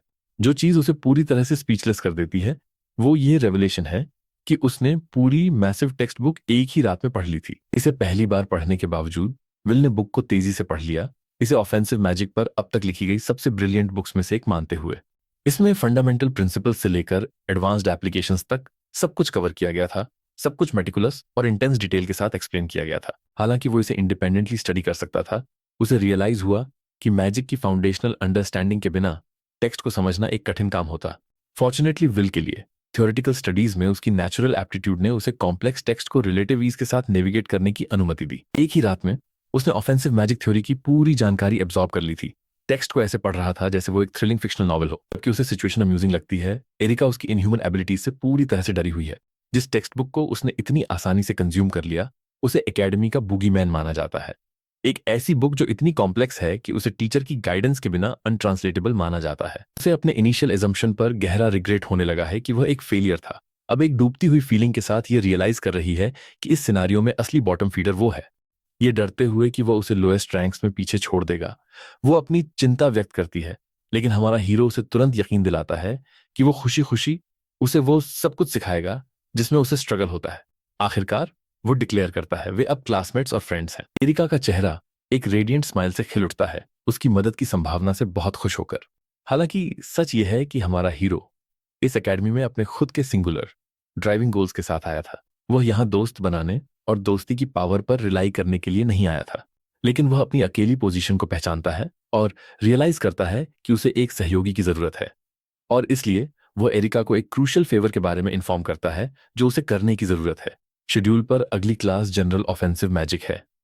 वही क्लास जो एक इनसरमाउंटेबल दीवार रही है, जो उसके सभी दूसरे एडवांस्ड कोर्सेज तक उसकी पहुंच को ब्लॉक कर रही है। एरिका का मानना है कि उल्फस के खिलाफ उसकी स्टनिंग विक्ट्री के बाद उसे कोई प्रॉब्लम नहीं होनी चाहिए, लेकिन सिचुएशन की रियलिटी कहीं ज्यादा कॉम्प्लेक्स है। सच तो यह है कि विल अभी भी अपने साथियों की तरह कन्वेंशनल ऑफेंसिव मैजिक का यूज करने में इनकैपेबल है। हालांकि उसके पास एक ब्रिलियंट और अनकन्वेंशनल आइडिया है। हालांकि उसका प्लान पूरी तरह से एरिका के कॉपरेशन पर निर्भर करता है ताकि वो सफल हो सके। सीन एक बार फिर शिफ्ट होता है और हम स्टूडेंट्स को फिर से जाने पहचाने ट्रेनिंग ग्राउंड्स पर इकट्ठा पाते हैं। ऑफेंसिव मैजिक के दायरे में दो अलग अलग ब्रांचेस मौजूद हैं, जनरल मैजिक और यूनिक मैजिक। जनरल मैजिक में स्टैंडर्डाइज्ड फॉर्मुलेटेड स्ट्रक्चर्स से निकले स्पेल्स शामिल हैं, जो उन्हें किसी भी मेज के लिए एक्सेसिबल बनाते हैं जो फॉर्मूलाज में महारत हासिल करता है। इसके बिल्कुल विपरीत यूनिक मैजिक एक इनेट एबिलिटी है जो यूजर की आत्मा में ही खुदी होती है, जैसे उल्फस की specialized knife creation magic. Academy का करिकुलम स्टूडेंट्स को ऑफेंसिव मैजिक की दोनों ब्रांचेज में अपनी स्किल्स को रिफाइन करने में मदद करने के लिए डिजाइन किया गया है।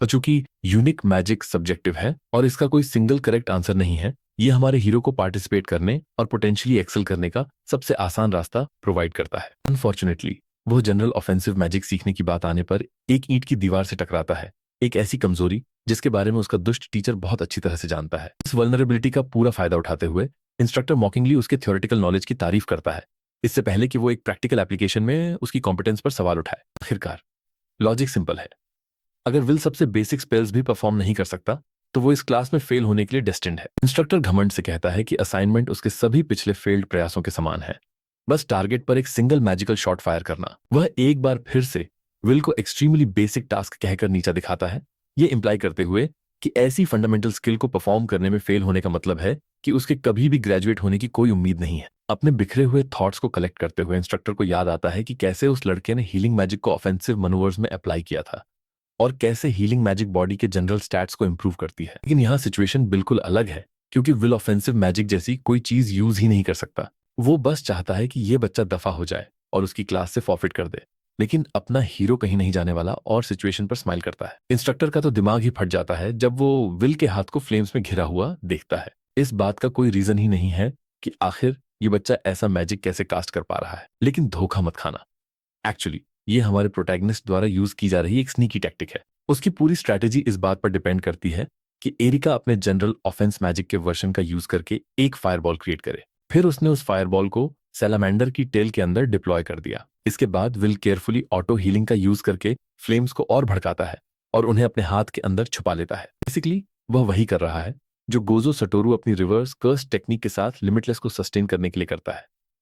ये इनफाइनाइट हीलिंग है, लेकिन तब भी एरिका को उसके अप्रोच पर डाउट था और वह सोच रही थी कि वह किस तरह के आदमी के साथ डील कर रही है, यह जाने बिना कि वह किसी समय मैनकाइंड का सबसे ग्रेटेस्ट हीलर था। एनीवे, उसने अपना हाथ खोलते ही हीलिंग मैजिक को स्टॉप कर दिया, जिससे ऐसा लगा जैसे उसने अपनी हथेली से एक फायरबॉल मैनिफेस्ट किया हो। अब आता है इजी पार्ट।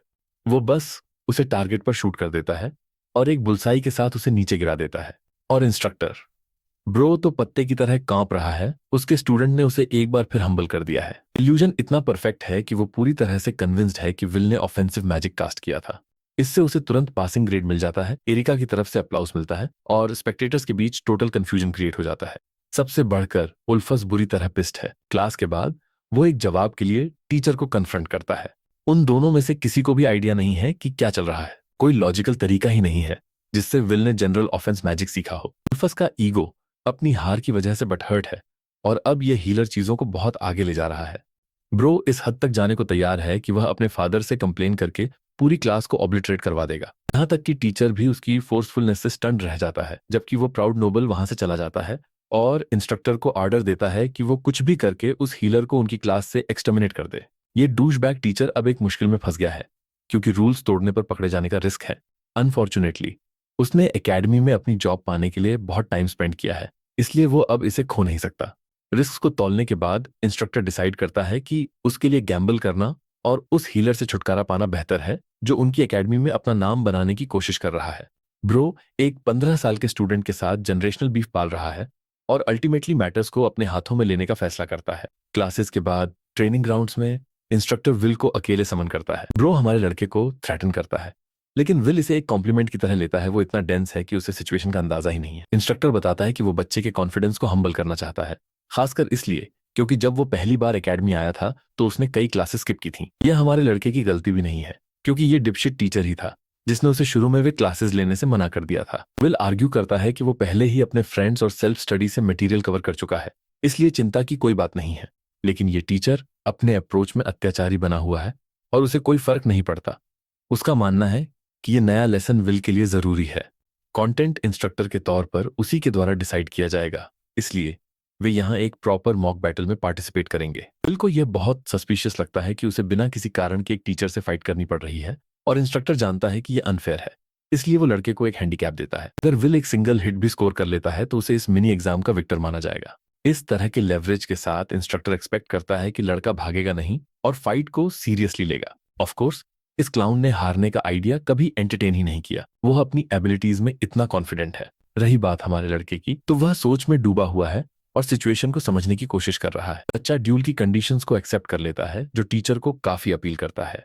फाइट तुरंत स्टार्ट हो जाती है जब इंस्ट्रक्टर ग्राउंड से एक अर्थ स्पेल का यूज करता है। लकीली विल को अपने टीचर के फाइटिंग स्टाइल का कुछ नॉलेज है। वो जानता है कि यह आदमी अर्थ मैजिक में स्पेशलाइज करता है, इसलिए वो पहले स्ट्राइक को तेजी से डॉस कर लेता है। लेकिन वही स्ट्राइक अचानक चेंज होकर उसे फिर से डॉस करने पर मजबूर कर देता है। विल पर अनगिनत हिट्स की बौछार हो रही है, लेकिन वो ठीक से इवेट कर रहा है। टीचर उसे नॉन स्टॉप डॉस करने के लिए मॉक करता है, लेकिन विल की करंट प्रॉब्लम उस अनोइंग अर्थ मैजिक से डील करना है जिसे नॉन स्टॉप स्पैम किया जा सकता है। फिर एक फैक्ट ये भी है कि उसके अटैक की रेंज बहुत ज्यादा है, जो इसे अल्पस से बिल्कुल अलग बनाती है। At the same time bro अभी फिनिश नहीं हुआ है और हर हिट पर खुद को अल्ट्रा इंस्टिंक्ट मोड में पाता है। विल डिस्टेंस को कम करता है और अपने टीचर की ओर डैश करता है, जो और भी अर्थ मैजिक इग्नाइट करता है और दोनों तरफ से एक वॉल बना देता है और फिर उसे बंद करके लड़के का सैंडविच बना देता है। ये मूव एक अल्टीमेट डाउनफॉल लगता है, जब तक कि वो आदमी अपने स्टूडेंट को हाथ में डैगर लेकर आसमान से नीचे उतरते हुए नहीं देख लेता। यह उसके पास एकमात्र अपॉर्चुनिटी है, इसलिए विल डैगर से स्ट्राइक करता है और अपने टीचर के हेड पर स्मैश करता है। अनफॉर्चुनेटली इस आदमी ने एक ड्यूरेबल आर्मर बना रखा था जिसने हिट को ब्लॉक कर दिया।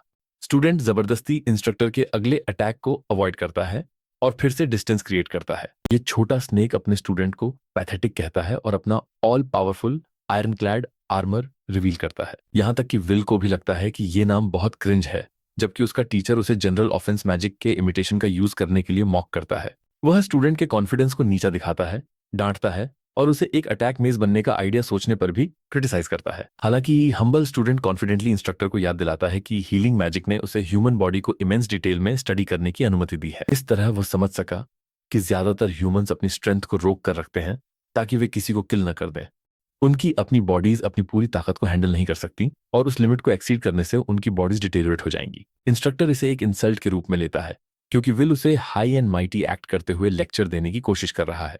लेकिन बच्चे का पॉइंट एक्चुअली सिंपल है। अगर कोई ह्यूमन बॉडी के लिमिटर को रिमूव कर सकता है तो वो अपनी बॉडी को रप्चर करने की कॉस्ट पर इनॉर्मस पावर निकाल सकता है। लेकिन विल के लिए अच्छी बात यह है कि वो एक हीलर है, इसलिए वो एक इजुकू मिडोरिया मोमेंट पुल करने वाला है। उसे इस प्रोसेस में अपने आर्म्स के शैटर्ड हो जाने से कोई प्रॉब्लम नहीं है। लड़के का डिटर्मिनेशन इंस्ट्रक्टर को स्टन कर देता है जब वो शांति से अपने टीचर की ओर चैट वॉक करता है, जो अभी भी सोचता है कि उसका क्रिंज आर्मर कोई इफेक्ट नहीं डालेगा। डेकू अपना टेक्सास स्मैश तैयार करता है। ओ शिटर को फिर से गलत स्टोरी। उसका टीचर स्क्रीम करता है जब विल अपने फिस्ट से उसके आर्मर को एनाहिलेट कर देता है। ब्रो न केवल आर्मर को ब्रेक करता है, बल्कि वह उसके फेस को एंथनी जोशुआ के खिलाफ अपनी फाइट में जैक पॉल से भी ज्यादा बैटर्ड बना देता है। विल प्यारे इंस्ट्रक्टर को याद दिलाता है कि वह एक स्टूडेंट की डेस्टिनी डिसाइड न करे और वेरोनिका की गाइडेंस को फिर से याद करके वार्म फील करता है। वही एकमात्र रीजन है जिसने उसकी हीलिंग मैजिक से ऐसी ओवरवेलमिंग स्ट्रेंथ को अनलॉक करने में हेल्प की है। विल जानता है कि वह और भी स्ट्रॉन्गर बन सकता है, लेकिन जब वो सोच में खोया होता है तो इंस्ट्रक्टर छिपकर उस पर एक और अर्थ कॉलम से अटैक कर देता है। लकीली वो डॉस करने में एबल है, लेकिन ये इस आदमी के खून खौला देने वाले गुस्से को शांत करने के लिए काफी नहीं है। विल उस अटैक से ब्लाइंड साइडेड होने की एक्सपेक्टेशन नहीं कर रहा था, खासकर जब वो पहले ही टेस्ट की कंडीशन पास कर चुका था। इंस्ट्रक्टर और बकवास करता है, ये कहते हुए कि ऐसी चीज को कंफर्म करने के लिए कोई विटनेस नहीं थे, जिसका मतलब है कि टेक्निकली एक हीलिंग मेज ने उसे कभी हिट ही नहीं किया। वो एक पेस्की हीलर के हाथों अपनी हार को एक्नॉलेज करने से इनकार कर देता है और हमारे लड़के के खिलाफ और भी अर्थ स्पेल्स की बाढ़ ला देता है। विल इस आदमी के I am the rules Saito Kaiba bullshit approach से सच में टायर्ड होने लगा है, लेकिन थैंक्स टू हिम कि उसने पहले ही अपने लिमिटर्स हटा दिए थे, वो रॉकेट स्पीड से लॉन्च हो सकता है और फिर से उसके पास से ब्लिट्स कर सकता है। इंस्ट्रक्टर विल के सडन एडवांस को प्रोसेस भी नहीं कर सका क्योंकि लड़का अपना हैवी फिस्ट चार्ज करता है, उसे दूसरी बार डिमोलिश करने के लिए रेडी। यहां तक कि उसका क्रिंज आर्मर भी उसे इस हेमिकर से बचाने के लिए टाइम पर मैनिफेस्ट नहीं होगा। लेकिन फिर पंच रुक जाता है। उसका फेस अंदर धसाने से ठीक पहले पंच रुक गया। ऐसा है जैसे टाइम का फ्लो ही खत्म हो गया हो। विल का पंच उसके फेस को स्मैश करता है, इंस्ट्रक्टर को ह्यूमिलिएट करते हुए जब वो हैवी पेन को प्रोसेस करता है। यह शेमफुल और स्लो एज पंच लास्ट अटैक को सफर करने से भी बदतर है। वो इस बार भाग भी नहीं सकता या अपनी जान बचाने के लिए स्क्रीम भी नहीं कर सकता। यह सीन जेन्युइनली हिलेरियस है क्योंकि ये एक पंच 50 पैनल्स जितना टाइम ले रहा है। फाइनली विल एक्चुअल फोर्स लगाता है और इस आदमी को हवा में उड़ा देता है, जिससे वह ग्राउंड में क्रैश हो जाता है। इतने समय से हीलर अपनी एक और हीलर ट्रिक का यूज कर रहा था। वो इंस्ट्रक्टर का रियलिटी में वापस वेलकम करता है और एक्सप्लेन करता है कि रियल वर्ल्ड में केवल एक मोमेंट ही बीता है, लेकिन चिंता मत करो। वह अपने टीचर की तरह नहीं है जो कुछ भी एक्सप्लेन नहीं करता और प्रॉपरली शेयर करता है कि क्या हुआ था। सबसे पहले जब विल ने अपना पंच कनेक्ट किया तो उसने एक इल्यूजन एनहांसमेंट स्पेल एक्टिवेट किया। यह स्पेल आईसाइट जैसे कमजोर सेंसेस वाले लोगों को हील करने के लिए होता है, लेकिन हाल ही में हमारा लड़का इसे कॉम्बैट में अपनी स्पीड और रिएक्शन टाइम बढ़ाने के लिए यूटिलाइज कर रहा है। वो इसे एसेंशियली एक ओपोनेंट के खिलाफ एक्टिवेट कर सकता है, उनके सेंसेस को हाइपर स्टिमुलेट करके, जिससे उन्हें विश्वास हो जाता है कि 1 सेकंड एक्चुअली 100 सेकंड है। इससे अटैक और भी पेनफुल लगता है क्योंकि ये ब्रूटल और टॉर्चरस है। फाइनली विल अपने टीचर के लिए एक अच्छी सी स्माइल देता है और एक लास्ट क्वेश्चन पूछता है कि क्या वो अब क्लास पास कर सकता है। इससे पहले कि स्नॉबी इंस्ट्रक्टर कोई जवाब दे, ब्रो उसका शोल्डर पकड़ लेता है और उसे थ्रेटनिंगली रिमाइंड कराता है कि वो टीचर के मन में हीलर के लिए मौजूद डिस्क्रिमिनेशन के हर एक इंच को मिटा देगा। वही हार्मलेस हीलर अभी एक डीमन किंग की तरह दिख रहा है और इस बात पर जोर देता है कि उसका एकमात्र गोल अपनी क्लासेस को एंजॉय करना है, जिसका मतलब है कि अगर ये आदमी या उसके स्टूडेंट्स उसे फिर से इंटरप्ट करते हैं तो उसके लिए चीजें बहुत गलत हो जाएंगी। विल अपने प्रपोजल को एक ब्राइट स्माइल के साथ कंक्लूड करता है और उनके एनकाउंटर को समाप्त करता है। उस शाम इंस्ट्रक्टर को पैनिक में घूमते हुए देखा जाता है और वह सोच रहा होता है कि उसने किस तरह के मॉन्स्टर का सामना किया। वो मानता था कि हर हीलिंग मेज बहुत वीक और फ्रंटलाइन मेजेस के ऑर्डर्स के प्रति सबमिसिव होता है, लेकिन ये लड़का अलग है। उसके पास टॉप टियर कॉम्बैट स्किल्स और एक मर्डरस किलिंग इंटेंट है। कोइंसिडेंटली वो उस ब्लॉन्ड पंक से टकरा जाता है जो ट्रेनिंग सेशन के आउटकम के बारे में जानने के लिए क्यूरियस है। उल्फस स्निकर करता है, ये मानते हुए कि इसका अंत हमारे लड़के के डिमाइस में हुआ, लेकिन फिर उसे एक कुत्ते की तरह साइलेंस कर दिया जाता है। इंस्ट्रक्टर उसके नेपो बेबी की बकवास से तंग आ चुका है और नोबल से आग्रह करता है कि वह विल के खिलाफ खुद को इन्वॉल्व न करे। यह उन सभी की भलाई के लिए है और यह उनकी सबसे बड़ी मिसअंडरस्टैंडिंग थी कि उन्होंने मान लिया कि विल बस एक रेगुलर एस हीलिंग मेज था। उल्फस इस एडवाइस से चौंक जाता है और फिर से अपने फादर का थ्रेट सामने लाता है, लेकिन इस बार इंस्ट्रक्टर डरता नहीं है। वह बेसिकली ब्लॉन्ड पंक को कहता है कि वो जाकर अपने डैडी से जितनी चाहे कंप्लेन कर ले, क्योंकि सच तो यह है कि अगर उल्फस के पास इतना इन्फ्लुएंस होता तो वो अब तक हीलर को आसानी से एलिमिनेट कर चुका होता। ओमिन फैमिली उल्फस के कमांड्स पर नहीं चलती, लेकिन ये बिल्कुल सर्टेन है कि अगर वे नए बच्चे के साथ खिलवाड़ करते रहे तो वो उन्हें हमेशा के लिए डिस्ट्रॉय कर देगा। उल्फस पिस्ड ऑफ रह जाता है, ये यकीन नहीं कर पा रहा कि सिचुएशन इस डायरेक्शन में इतनी डिग्रेड हो गई है। उस फेनोमिनल बीट डाउन के बाद कुछ दिन बीत गए। क्लास अभी अभी एंड हुई है। विल चिल कर रहा है क्योंकि वो सेंस कर सकता है कि ब्लॉन्ड नोबल अब उसके आसपास कॉशियस है। वो अब कोई ट्रिकी मूव्स नहीं चलता और न ही कोई कमेंट्स करता है। इस तरह हमारा लड़का फाइनली अपनी क्लासेस पर फोकस कर सकता है, फिर भी वो अपनी करंट स्टेट से अनसेटिस्फाइड है। अभी उसका अल्टीमेट ऑब्जेक्टिव फ्यूचर में ह्यूमैनिटी के डिस्ट्रक्शन की रियलिटी को पलटना है। ऐसे डार्क फेट से बचने का एकमात्र तरीका स्ट्रॉन्गर बनना है। श्योर, उसकी हीलिंग मैजिक उसे बॉडी एनहांसमेंट में हेल्प कर रही है, लेकिन अभी उसने खुद को बस बेसिक स्ट्रेंथ अटैक्स तक ही सीमित कर लिया है। सेंसरी एनहांसमेंट इल्यूजन्स के लिए भी अच्छा है, लेकिन ये ऑफेंसिव मैजिक के वर्सटाइल फाइटिंग स्टाइल के सामने कुछ भी नहीं है। विल समझता है कि उसे कैचअप करने के लिए एक बिल्कुल नया फाइटिंग स्टाइल बनाना होगा। वह असिस्टेंट प्रोफेसर वेरोनिका को अपना यही थॉट प्रोसेस एक्सप्लेन करता है और फिर से उसकी गाइडेंस चाहता है। विल के अप्रोच को रिफाइनमेंट की जरूरत है, लेकिन वेरोनिका के पास पहले कहने के लिए एक और बात है। वो यह सुनने में हेसिटेंट है कि वो क्या कहने वाली है, लेकिन वो एक्चुअली उसे अब तक किए गए हर काम के लिए कांग्रेचुलेट करती है। उसके कॉन्ट्रीब्यूशंस की वजह से टीचर्स उस हीलर के बारे में नॉन स्टॉप बात कर रहे हैं। एक हीलर मेज एकेडमी की टॉप क्लासेस के साथ कीप अप कर रहा है और यह कोई मजाक की बात नहीं है, जबकि कुछ दूसरे टीचर्स भी उसकी प्रोग्रेस से हेटफुल दिख रहे हैं, जो कि ऑब्वियस है। इंटरेस्टिंगली वेरोनिका ने किसी को भी यह रिवील नहीं किया है कि वह उसकी प्रोग्रेस के पीछे का रीजन है। उसे टीचर्स के बीच इसका मेंशन करने का मौका भी नहीं मिला, क्योंकि दूसरे उसे स्पेशल होने की वजह से डिसरिगार्ड करते हैं, यहां तक कि उनके रैंक्स में भी। हमारा लड़का रिलीव्ड है क्योंकि इस तरह उसे किसी भी ट्रबल से डील नहीं करना पड़ेगा। यह उसकी एडवाइस थी जो उसे यहां तक ले आई। और वह नहीं चाहेगा कि उसकी वजह से वो किसी ट्रबल में पड़े। प्रोफेसर को कोई फर्क नहीं पड़ता और वो एडमिट करती है कि एक्चुअली वो उसकी ग्रेटफुल है। जैसे उसने पहले कहा था, हीलिंग मेजेस कभी भी अपनी थ्योरीज को रियलिटी में लाने की कोशिश भी नहीं करते। वो फिर से अपनी सोर्ड निकालती है। स्ट्रेंजली उसे ये करना बहुत पसंद है और हमारे लड़के को एक ड्यूल के लिए चैलेंज करती है। विल ने क्लियरली वेरोनिका से इस मूव की उम्मीद नहीं की थी, लेकिन वो जेन्युइनली क्यूरियस है कि वो अपने लेवल पर कहाँ स्टैंड करता है। यह उसे स्ट्रॉन्गर बनने में हेल्प करने का सबसे श्योर तरीका है। लेकिन हमारा लड़का बिल्कुल भी रेडी नहीं है और बुरी तरह पैनिक करता है। सोर्ड्स वुमन इस बात पर जोर देती है कि दुश्मन वेट नहीं करेगा और अपनी जगह से ब्लिट्स करती है। वो थंडरसली उसके ठीक सामने उसे स्लैश डाउन करने के लिए अपीयर होती है, जिसे विल बिल्कुल लास्ट सेकंड में डिफ्लेक्ट कर पाता है। वह उसके हैवी अटैक्स के सामने अपने वेपन को मुश्किल से ही संभाल पाता है और वो उसे स्लैशेस की बौछार से ओवरवेलम करती रहती है। अपने सारे बूस्ट और रिएक्शन स्पीड को खर्च करने के बावजूद वो उसके साथ कीप अप भी नहीं कर सकता। वेरोनिका के बारे में बात यह है कि वो फास्ट से कहीं ज्यादा है। यह वुमन लाइटनिंग इनकॉर्नेट है। उसकी सोर्ड एलिगेंटली एक स्विंग से दूसरे में मूव करती है, जिसका मतलब है कि एंड्योरेंस की बैटल में विल ही सबसे पहले टूटेगा। हैवी हिट्स को एंड्योर करते हुए विल समझता है कि उसके पास अपनी लिमिट ब्रेकिंग स्पीड से उसे इंप्रेस करने का सिर्फ एक ही शॉट है। इस तरह वह उसे ऑफ गार्ड पकड़ लेगा। अपनी एनर्जी को अपनी हील में डालते हुए हमारा लड़का अपनी ही थंडर्स फेरोसिटी के साथ आगे बढ़ता है। प्रोफेसर ने इस मनूवर की उम्मीद नहीं की थी, जैसा कि उसने प्रिडिक्ट किया था, और जैसे ही ब्लेड उसके फेस को स्टैब करने वाला होता है, वो पॉइंट ब्लैंक पर रिएक्ट करती है और लिटरली उसके वेपन को स्लैश करके अलग कर देती है। फाइट खत्म हो गई है और विल के बेस्ट एफर्ट के बावजूद वो एलीट वॉरियर की स्किल का मुकाबला नहीं कर सकता। वेरोनिका अपना एंथुजियाज्म दिखाती है। उसे विश्वास नहीं हुआ कि वह उस पर इस तरह का फास्ट मूव चला सकता है। उसने उसे काउंटर करने के लिए जो यूज किया था वो एक मैजिक सोर्ड थी। इतने समय से वो सोच रही थी कि वह एक हीलिंग मेज है जो ऑफेंसिव मनोवर्स यूज कर सकता है, लेकिन ये अलग है। लड़के की current fighting skills leader board के टॉप के करीब रैंक करती हैं, लेकिन विल हमेशा की तरह अपनी प्रोग्रेस में सेटिस्फैक्शन नहीं पाता। वह उसके एम्बिशन और स्ट्रॉन्गर बनने के डिटर्मिनेशन को सपोर्ट करती है और समझती है कि एनहांसमेंट उसका फाइनल गोल नहीं है। विल एडमिट करता है कि वो अपनी बॉडी का लिमिटर हटाने की कोशिश कर रहा है, लेकिन ये काफी नहीं होगा, जैसा कि आज उनकी फाइट में प्रूव हो गया।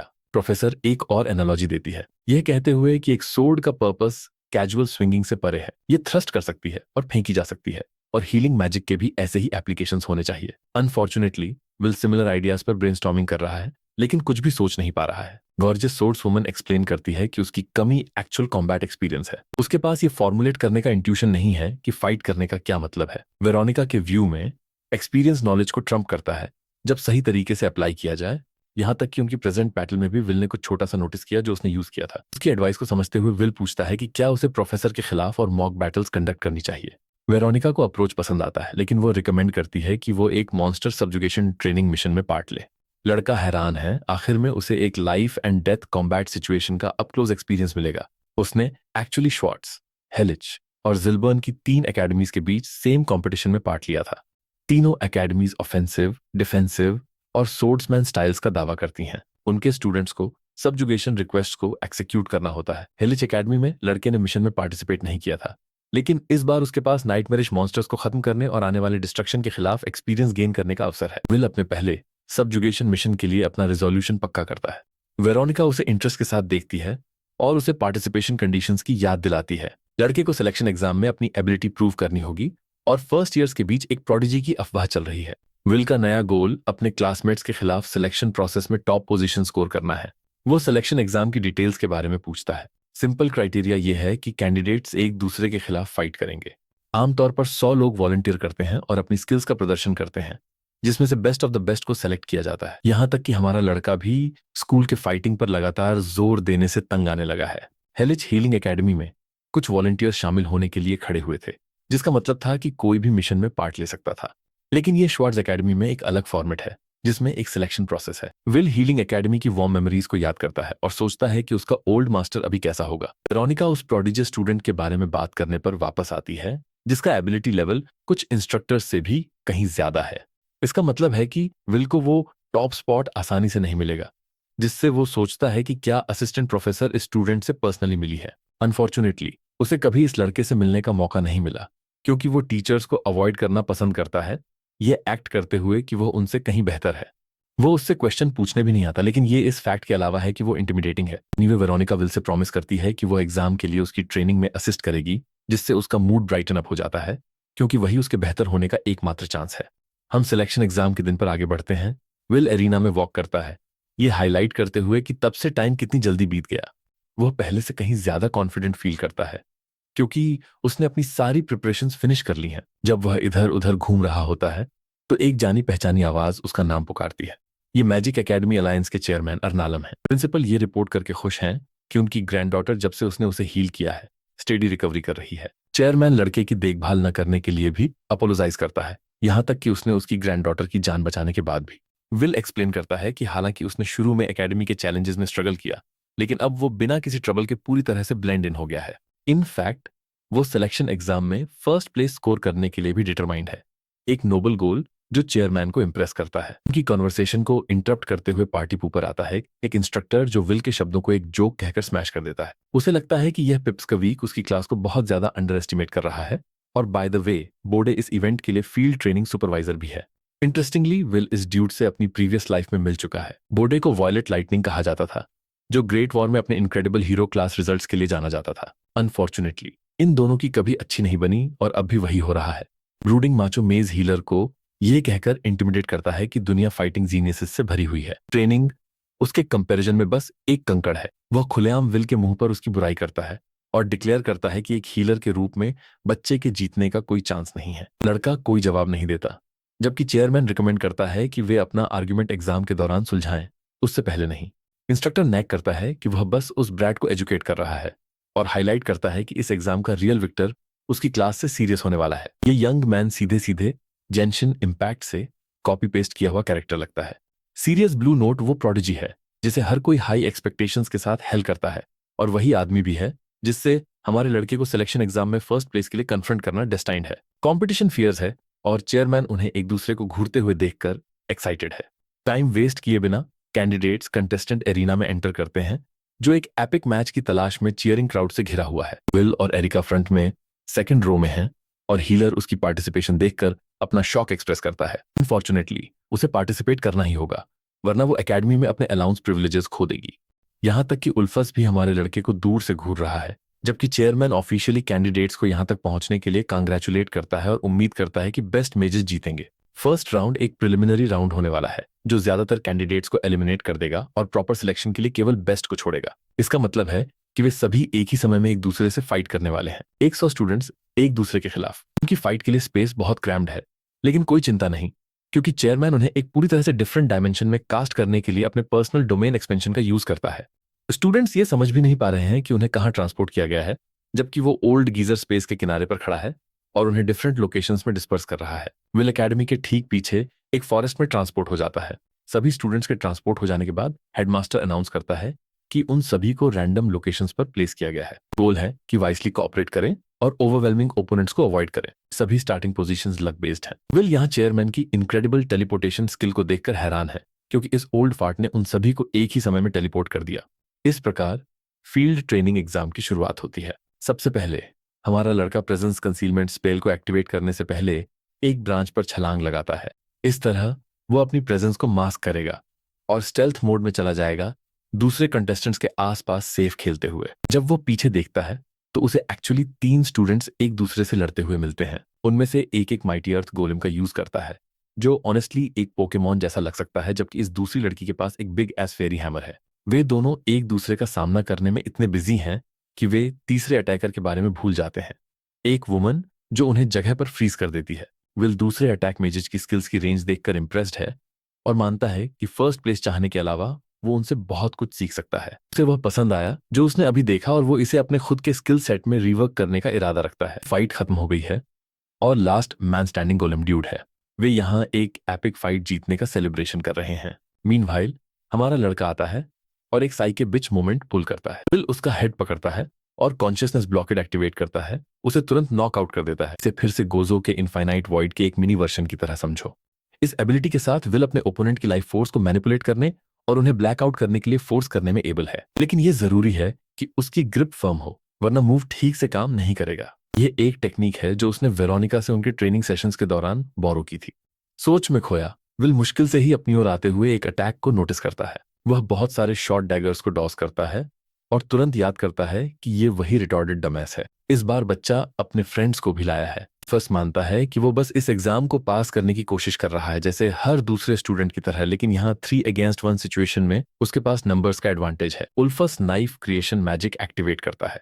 एक लैकी अपने डैगर्स को पॉइजन में कोट करता है। फाइनल लैकी उन्हें और भी मल्टीप्लाई करने के लिए शैडो क्लोन मैजिक का यूज करता है। इन पॉइजन ब्लेड्स के साथ एक सिंगल ग्रेज भी हमारे लड़के के डिमाइस का कारण बन सकता है। ब्लॉक करना तो सीधे सीधे सवाल से बाहर है। दर्जनों ब्लेड्स विल की ओर बढ़ते हैं उसे हंट डाउन करते हुए। जैसे ही वे उसके पास पहुंचते हैं वह रिकवरी मैजिक से पॉइजन को हील करने का आइडिया सोचता है। इतने सारे डैगर्स से डील करना बॉडी एनहांसमेंट के साथ भी एक पेन इन द एस लगता है। कॉर्नर्ड होकर वो एक बिल्कुल नया मूव पुल करने का डिसाइड करता है। एक सडन बैरिकेड उसके सामने आ जाता है जो विल को नाइफ से डिफेंड करता है। उल्फस एस्टनिश्ड है जब वह उसी रॉक गोलेम को अब एक नए मास्टर की सर्विस करते हुए देखता है। रिकवरी मैजिक के बारे में नीट ट्रिक यह है कि इसे दूसरे लिविंग क्रीचर्स पर भी डिप्लॉय किया जा सकता है। यहाँ रॉक गोलेम कास्टर के ब्लड का यूज करके अपने आप मूव करने में कैपेबल है। भले ही ये कॉम्प्लेक्स पैटर्न्स में इनकैपेबल है, हीलर इसे स्यूडो लाइफ इम्बूमेंट नामक अपने स्पेल का यूज करके आसानी से मैनिपुलेट कर सकता है। गोलेम स्किंडियाना बोन्स ट्रायो पर चार्ज करता है। पहले हमारा बैड बॉय एक ड्यूड के चेस्ट पर मारता है, फिर वो दूसरे लड़के के ऊपर बैठ जाता है, शायद उसे परमानेंट बैक पेन दे रहा है। उन दोनों के फिनिश होने के साथ उल्फस को पैनिक करते हुए देखा जाता है। वो डेड मीट है क्योंकि हमारा लड़का मिनाटो नामिकाजे की तरह उस पर ब्लिड्स करता है, उसका फेस पकड़कर उसे सुला देता है। फाइट खत्म हो गई है इसलिए विल स्टेल्थ मोड में लौटता है। उसका गोलेम बैटलफील्ड पर एडवांस करता है। चूंकि उसकी एनहांसमेंट टेक्निक्स उसे क्लोज क्वार्टर्स कॉम्बैट से लिमिट करती हैं, उसका बेस्ट शॉट एक ग्लैरिंग वीकनेस को कॉम्पेंसेट करने के लिए एक गोलेम का यूज करना है। वो इस तरह से सभी को सेफली ऑब्जर्व भी कर सकता है। सडनली एक जाइगेंटिक ट्विस्टर उसका अटेंशन खींचता है। ऐसा है जैसे फॉरेस्ट में कोई नेचुरल डिजास्टर आ गया हो, लेकिन नहीं, यह विंड का स्पाइरल एक लिटरल कामेहामेहा वेव है जिससे हमारा लड़का मुश्किल से ही बच पाता है। अटैक लिटरली अर्थ को स्कार कर देता है। गोलेम के साथ साथ बाकी स्टूडेंट्स को भी ऑब्लिटरेट कर देता है, यहां तक कि बचे हुए एरिया में सभी पेड़ों को भी गिरा देता है। दूरी पर विल एक आदमी को देखता है। ये सीरियस है, प्रोडिजियस स्टूडेंट, और मैं मजाक भी नहीं कर रहा। ब्रो हमारे ड्यूड से ज्यादा मेन कैरेक्टर जैसा दिखता है। उसकी एबिलिटीज एक नजर में टेरिफाइंग है। विल सोचता है कि क्या उसे उससे फाइट करने के लिए एक मूव यूज करना चाहिए, लेकिन सडनली मैच को क्लोज करने के लिए फोर्स किया जाता है। हेडमास्टर हर कैंडिडेट को उनके एफर्ट्स के लिए कमेमोरेट करता है और प्रिलिमिनरी राउंड को कंक्लूड करता है। केवल 4 बचे हुए कॉन्टेस्टेंट्स ही नेक्स्ट फेज में पहुंचेंगे। रियल कंपटीशन एरिना में होगा, इसलिए तब तक चेयरमैन स्टूडेंट्स को रेस्ट करने की एडवाइस देता है जब वो ट्रांसफर मैजिक एक्टिवेट करता है। जब ट्रांसफर मैजिक हो रहा होता है, सीरियस, जो बहुत सीरियस आदमी है, सीरियसली हमारे सीरियस प्रोटैगनिस्ट पर एक सीरियस एक्सप्रेशन के साथ ग्लेयर करता है। विल को एक दिन में इस आदमी को हराने की विल ढूंढनी होगी। उसके बाद वे दोनों गायब हो जाते हैं। घर पर वापस हमारा नर्ड होमवर्क करने में बिजी है और एग्जाम के लिए एक स्ट्रेटेजी सोच रहा है। उसके रूम के ठीक बाहर उल्फस और उसकी लूजर्स की गैंग एक बार फिर आ गई है। वे पहले से ही पिस्ड ऑफ हैं क्योंकि हर बार जब वे हीलर को चैलेंज करते हैं तो उन्हें 50 हार मिलती हैं। लेकिन उल्फस एक सोर लूजर है, एक ट्वाट। उसे अपनी नोबल फैमिली के प्राइड की परवाह है और वह ओमान फैमिली के ऑनर को एक लोली हीलर के खिलाफ बनाए रखना चाहता है। जो चीज उसे सबसे ज्यादा वरी करती है वो ये है कि उसके फादर को पूरी सिचुएशन के बारे में पता चल जाए, फिर भी उसके फ्रेंड्स के पास साथ आने की हिम्मत नहीं है। वे उसकी एस को डिच करते हैं और उसे अपनी ही मेस से डील करने के लिए छोड़ देते हैं। उल्फस पैनिक करता है और एवेंचुअली गुस्से से उबलता है, ये डिक्लेयर करते हुए कि उसके पास बिना मैजिक यूज किए हीलर से छुटकारा पाने का एक तरीका है, जबकि हमारा लड़का अपने रूम में चिल कर रहा है। सडनली विल एक स्ट्रेंज आवर में एक नॉक सुनता है। वो दरवाजा खोलने के लिए उठता है और पहले से ही एक बैड फीलिंग सेंस करता है। ऑब्वियसली दरवाजे पर उल्फस है जो कॉर्नी नोबल एक्ट पुल करता है और उसे वार्मली ग्रीट करता है। विल सस्पिशियस है और उसकी एक्टिंग स्किल्स पर विश्वास नहीं करता, लेकिन गोल्डन नोबल बस एक टॉक के लिए यहाँ है। वह हीलर्स के लिए अपनी शेयर हेट्रेड एक्सप्रेस करता है, ये एक्सप्रेस करते हुए कि उसने विल को एकेडमी से एलिमिनेट करने के लिए बहुत कुछ किया है। ऑब्वियसली हमारे लड़के ने हर सिचुएशन में एक ऊनो रिवर्स पुल किया और उसे back to back outplay किया, लेकिन अब उल्फस एक पर्सनल मैसेज के साथ आया है। उसका पोलाइट एक्ट ड्रॉप हो जाता है जब वो बच्चे को एकेडमी छोड़ने का ऑर्डर देता है। यहाँ उस शिटी एक्टिंग परफॉर्मेंस के लिए बहुत कुछ। विल जेन्युइनली इस आदमी के हेटिंग गेम की रिस्पेक्ट करने लगा है, जैसे कि वो उसे एक बार के लिए अकेला नहीं छोड़ सकता।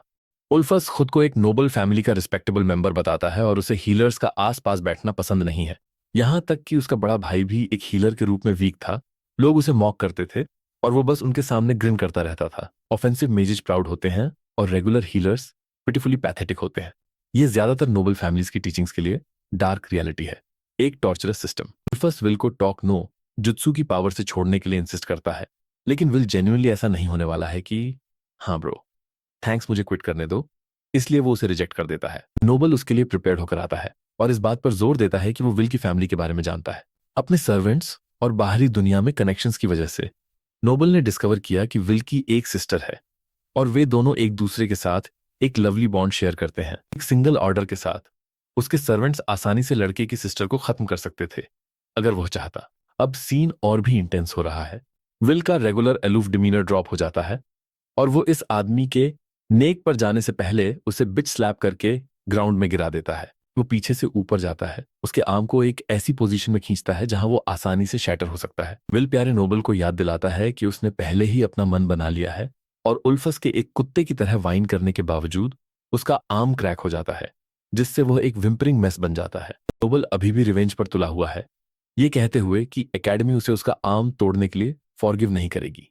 लेकिन यहां एक नीट ट्रिक है ब्रो, भूल गया कि विल एक्चुअली एक हीलर है। ये फिर से सब ठीक है, जिसका मतलब ये भी है कि इसे खुशी खुशी फिर से क्रैक किया जा सकता है। क्रैक दूसरी बार जाता है, जिससे उल्फस रोरिंग ट्रोमैटिक पेन से डेवास्टेटेड हो जाता है। विल उसे फिर से हील करता है और ये गेम कंटिन्यू रहता है। नोबल फिर से प्लीड करता है, लेकिन यह फिर से टूट जाता है। ब्रेकिंग और हीलिंग का साइकिल चलता रहता है और विल प्लेफुली कहता है कि वो अपने डिसीजंस पर स्ट्रांगली टिका रहता है।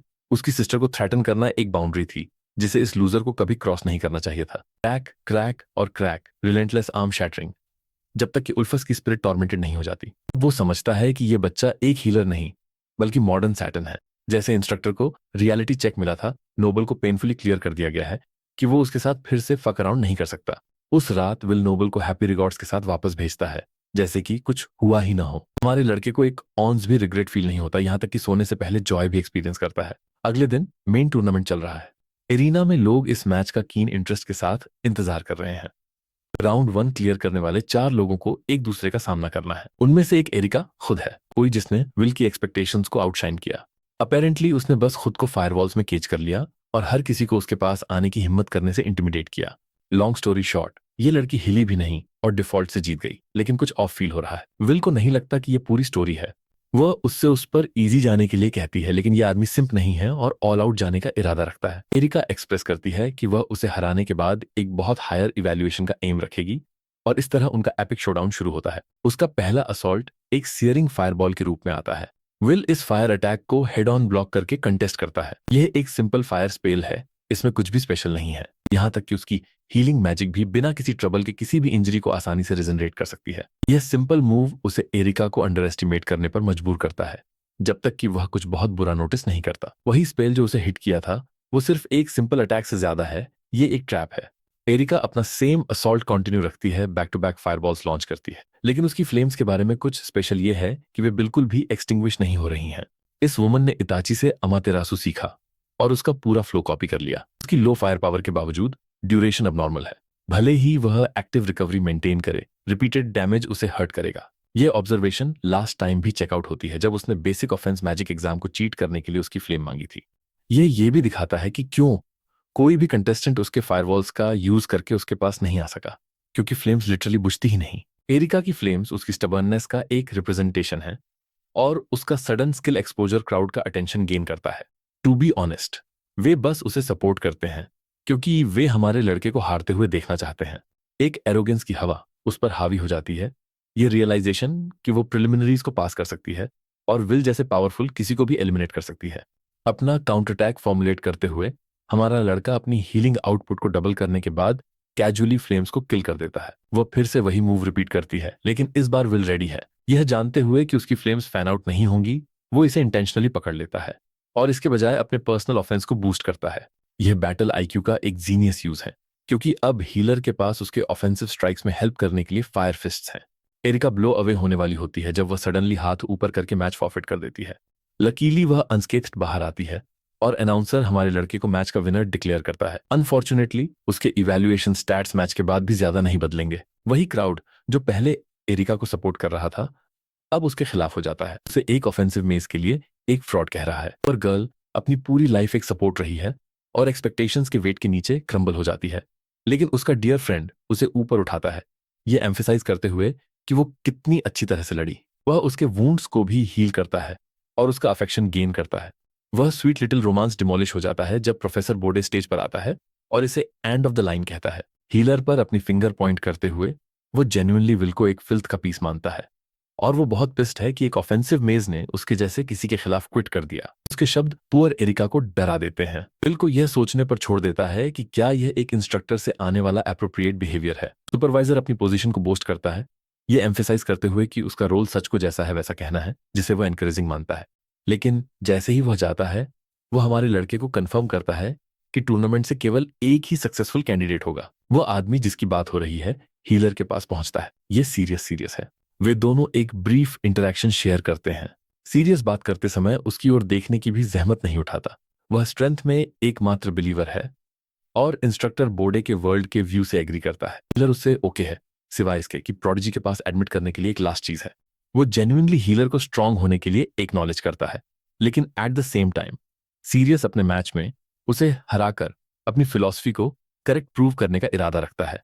चलो प्रोडिजी के टैलेंट्स पर जूम आउट करते हैं। विल को अपनी पास्ट लाइफ में उसका नाम सुनने की याद आती है। एक आदमी जिसके पास ऑफेंसिव मैजिक का एक इंसेन लेवल है, कोई जिसकी जीत इतनी स्ट्रांग है कि कोई भी उसके रास्ते में खड़ा नहीं हो सकता जब तक कि वो राख में न बदल जाए।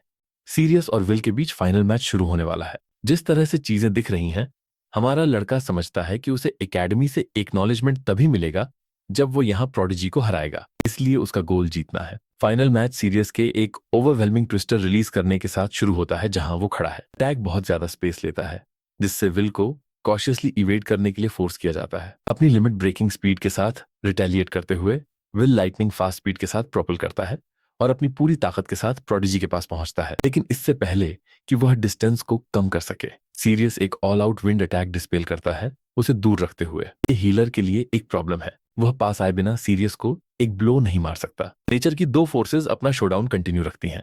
सीरियस और विल एक दूसरे का सामना करते हैं, जबकि सीरियस उसकी स्पीड को नोटिस करता है।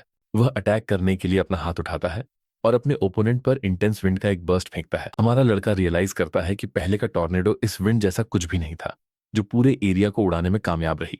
वह अपने पैरों पर खड़े रहने के लिए स्ट्रगल करता है, लेकिन अब इसके डेब्यू करने का टाइम है। वह अपना हाथ ग्राउंड पर रखता है और एक ह्यूमंगस ट्री ग्रो करना शुरू कर देता है, जबकि क्राउड में एरिका हीलिंग मैजिक की एबिलिटी से अमेज्ड है, ये जानते हुए कि वो स्ट्रेंथन हो गया है। थोड़ी देर पहले का सीन फ्लैशबैक में दिखाया जाता है, जहां हमारे हीरो ने प्रोफेसर वेरोनिका को अपनी ये यूनिक स्किल दिखाई थी और एक्सप्लेन किया था कि कैसे उसने एक सिंपल से प्लांट में अपनी लाइफ एनर्जी इन्फ्यूज करके उसे इतनी तेजी से ग्रो करवाया था। उसने पहले से ही ऐसे अटैक मैजिक के बारे में पढ़ा था जो प्लांट्स को मैनिपुलेट कर सकता था, और इसीलिए उसने अपनी स्किल के साथ उसे एक ट्राई देने का डिसाइड किया था।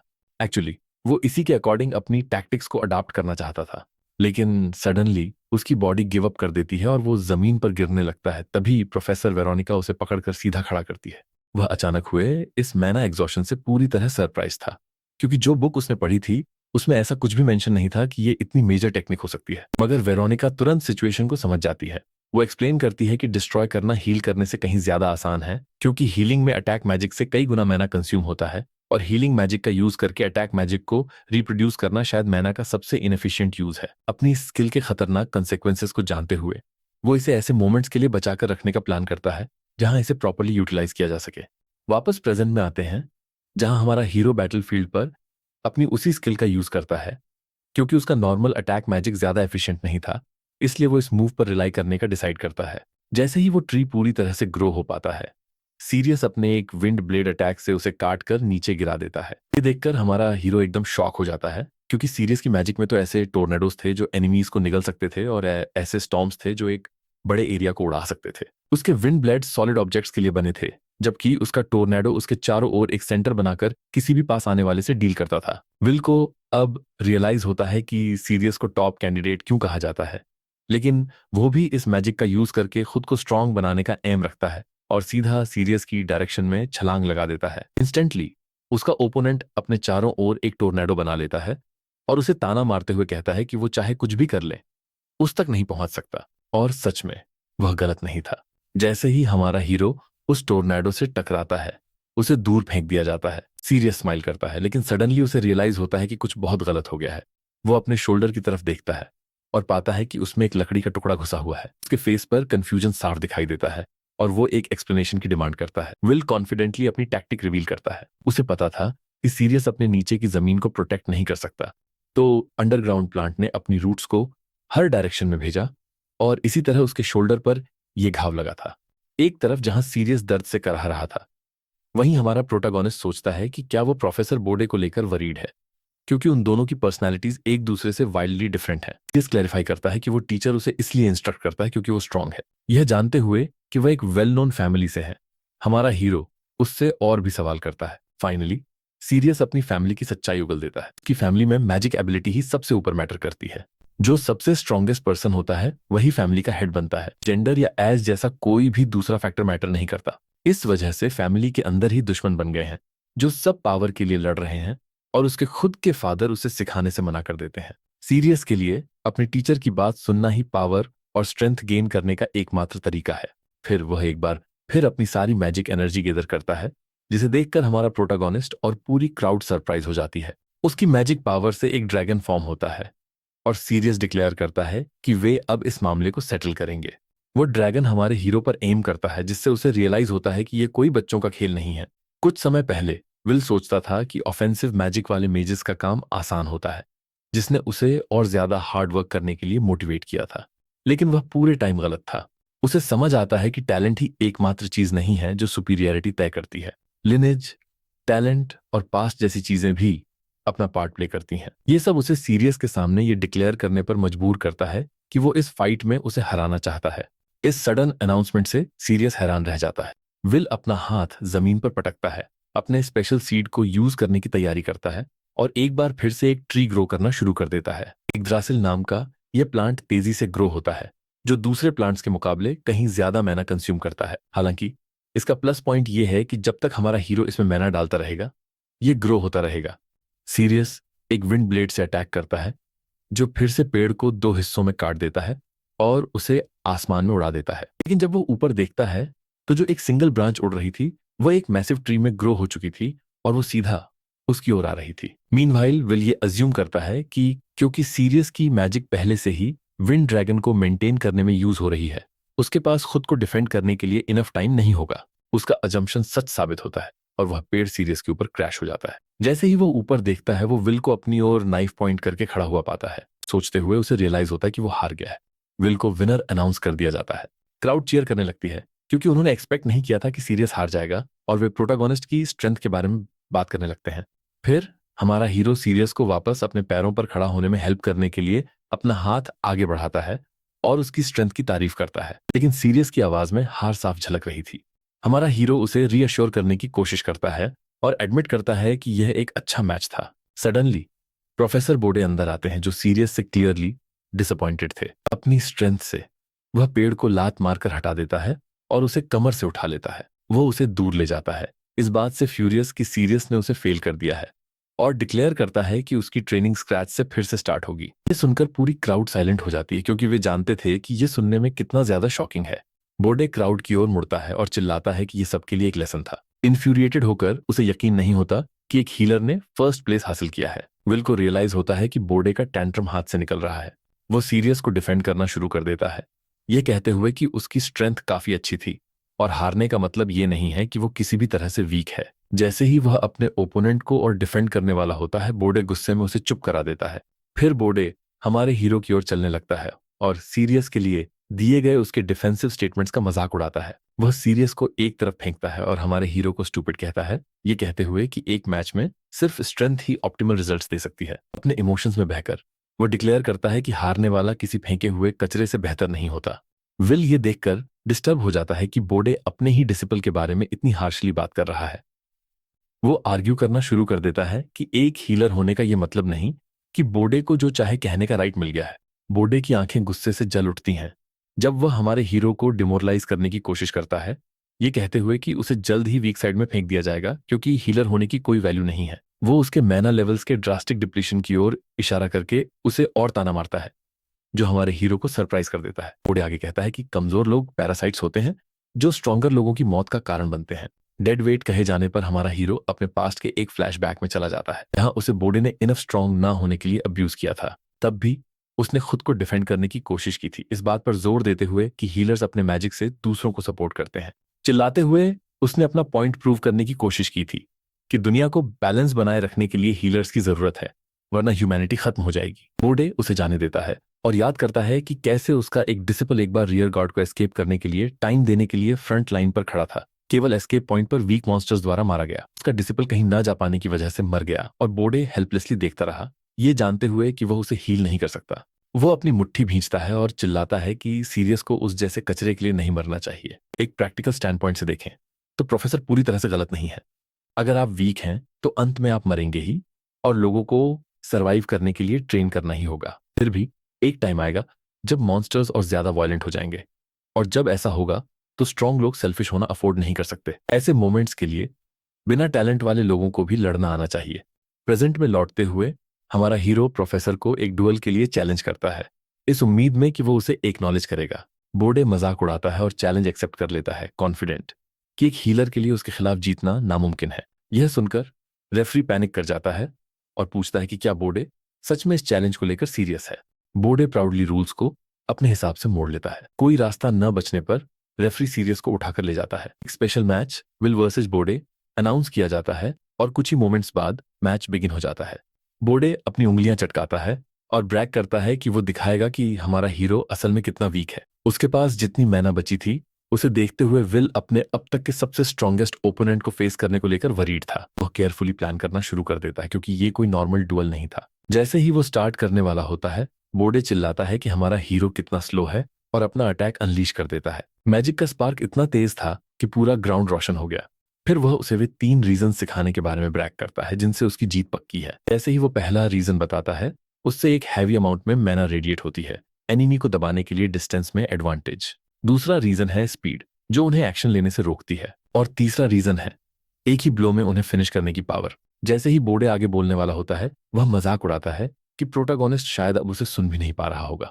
हमारा हीरो एक बार फिर से उठता है और पूछता है कि वो एक ब्लो में फिनिश करने वाली पावर कहाँ है।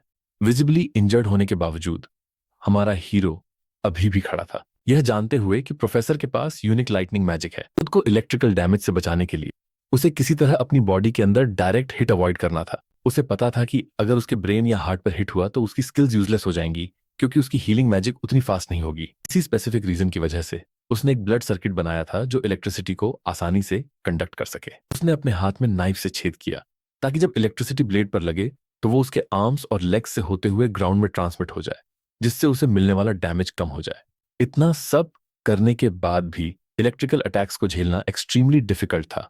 अब हमारे हीरो का काउंटर अटैक लॉन्च करने का टाइम था, तो उसे नीचा दिखाते हुए कहता है कि उसे उस पर दया आ रही है, यह जानते हुए कि वह मुश्किल से ही अटैक को झेल पाया था। विल फिर मैजिक के थ्रू अपनी बॉडी को फिजिकली एनहांस करने लगता है, लेकिन सडनली उसे रियलाइज होता है कि वो अपनी बॉडी में स्ट्रेंथ नहीं डाल पा रहा है।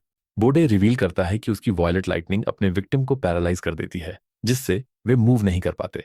विल को रियलाइज होता है कि वो सीरियस ट्रबल में हो सकता है और जैसे ही दूसरा अटैक उसकी ओर आता है, वो फिर से अपना हाथ उठाता है। ईगो में आकर बोर्डे कंटिन्यू करना चाहता है, अपने बचे हुए मैना का यूज करके ये देखने के लिए कि प्रोटागोनिस्ट कितने हिट्स झेल सकता है। बोर्डे अपना अटैक रिलीज करता है जिससे क्राउड शॉक में चली जाती है, जबकि हमारा हीरो उसे झेलता रहता है, ये जानते हुए कि प्रोफेसर के पास सच में स्ट्रांग और फ्लॉलेस यूनिक मैजिक है जो उसके एरोगेंस को और बढ़ाता है। लेकिन प्रोटागोनिस्ट गिव अप करने से मना कर देता है। वह डिसाइड करता है कि वह जीतेगा और अपने बचे हुए हर बिट मैना और स्टैमिना को मैनिपुलेशन में लगा देता है। वो अपना हाथ जमीन पर पटकता है और तुरंत एक वाटर ट्रेजर ट्री ग्रो करने लगता है।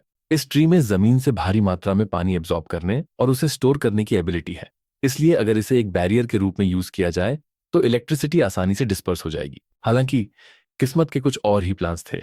बोर्डे अपने इलेक्ट्रिकल अटैक से पेड़ को काटने में कामयाब हो जाता है, जिससे क्राउड शॉक में चली जाती है। हमारा हीरो स्पीचलेस रह जाता है जब बोर्डे यह मानते हुए उसकी ओर चलने लगता है कि प्रोटागोनिस्ट के पास अब कुछ नहीं बचा है। लेकिन जैसे ही बोर्डे गिरे हुए पेड़ को देखता है, वह मशरूम्स को तेजी से ग्रो होते हुए पाता है, जो उसे सच में शॉक कर देता है। हमारा हीरो एक शांत रिलीफ महसूस करता है। उसकी टेक्निक काम कर गई थी, क्योंकि लाइटनिंग स्ट्राइक के बाद मशरूम्स तेजी से ग्रो करते हैं। जब एक फॉरेस्ट लाइटनिंग से वेस्टलैंड में बदल जाता है तो ये बिना एनिमीज के ग्रोथ के लिए एक अपॉर्चुनिटी क्रिएट करता है और मशरूम्स सबसे पहले दिखाई देने वालों में से होते हैं। लेकिन ये एकमात्र एडवांटेज नहीं था जो वे लेकर आए थे। बॉडी में पैरालिसिस भी कॉज करते हैं और बोर्डे इसे फर्स्ट हैंड एक्सपीरियंस करता है। वो पैनिक कर जाता है और हमारा हीरो इस अपॉर्चुनिटी का फायदा उठाता है, ये जानते हुए कि उसके और उसके ओपोनेंट के बीच का एडवांटेजेस डिस्टेंस आखिरकार खत्म हो गया है। वह अपनी फिस्ट चार्ज करता है और उसे सीधे बोर्डे पर फेंकता है, लेकिन बोर्डे उसे डॉस करने में कामयाब हो जाता है और हमारे हीरो के गट में सीधा अटैक करता है। वह रिवील करता है कि वो क्लोज कॉम्बैट में भी स्किल्ड है और उसका यूनिक मैजिक उसे इलेक्ट्रिसिटी को और ज्यादा मैनिपुलेट करने की इजाजत देता है। वो कहता है कि अगर वो अपनी बॉडी को इलेक्ट्रिसिटी से रीइंफोर्स करके अपने मूवमेंट्स को एक्सेलरेट कर लें तो वो पैरालाइजिंग ट्रिक उसके सामने कुछ भी नहीं होगी। जमीन पर अपनी चेस्ट को पकड़े हुए विल ये एक्सेप्ट नहीं कर पा रहा था कि शायद वो जीत नहीं पाएगा। प्राउडली बोर्डे अपनी फिस्ट चार्ज करता है और खुद को डुअल का विक्टर डिक्लेयर करता है, लेकिन इससे पहले कि वह पंच लैंड कर पाता कोई उसे रोक लेता है। पीछे मुड़कर वो प्रोफेसर वेरोनिका को अपनी ब्लेड निकाले हुए देखता है। वह उसे यह कहकर हटाने की कोशिश करता है कि उसे एक न्यूबी के तौर पर बीच में नहीं पड़ना चाहिए। हमारा हीरो कांपता है, फिर भी वेरोनिका को देखकर उम्मीद की एक किरण जाग उठती है। वो आर्ग्यू करती है कि मैच का रिजल्ट क्लियर है और लड़के को और मारना सिर्फ अननेसेसरी पेन देगा। बोर्डे खुद को जस्टिफाई करने की कोशिश करता है, यह क्लेम करते हुए कि विल एक हीलर है और खुद को आसानी से हील कर सकता है। वेरोनिका हमारे हीरो को डिफेंड करती है, ये बताते हुए कि उसके पास कोई मैजिक पावर नहीं बची है क्योंकि उसने अपनी सारी पावर अभी लड़े गए डुअल्स में लगा दी है। उससे में बोर्डे फिर से अटैक करने की कोशिश करता है, ये सोचते हुए कि वेरोनिका में बस फॉलो थ्रू करने की हिम्मत नहीं है। वेरोनिका तुरंत अपनी सोर्ड चार्ज करती है और दोनों एक दूसरे पर स्ट्राइक करने के लिए कूद पड़ते हैं। सडनली हेडमास्टर अपीयर होता है और इस झगड़े को खत्म कर देता है। वह उनके बीच खड़ा हो जाता है, बोर्डे को आगे बढ़ने से रोकता है और वेरोनिका से सिचुएशन को पहले एक्सप्लेन न करने के लिए अपोलोजाइज करता है।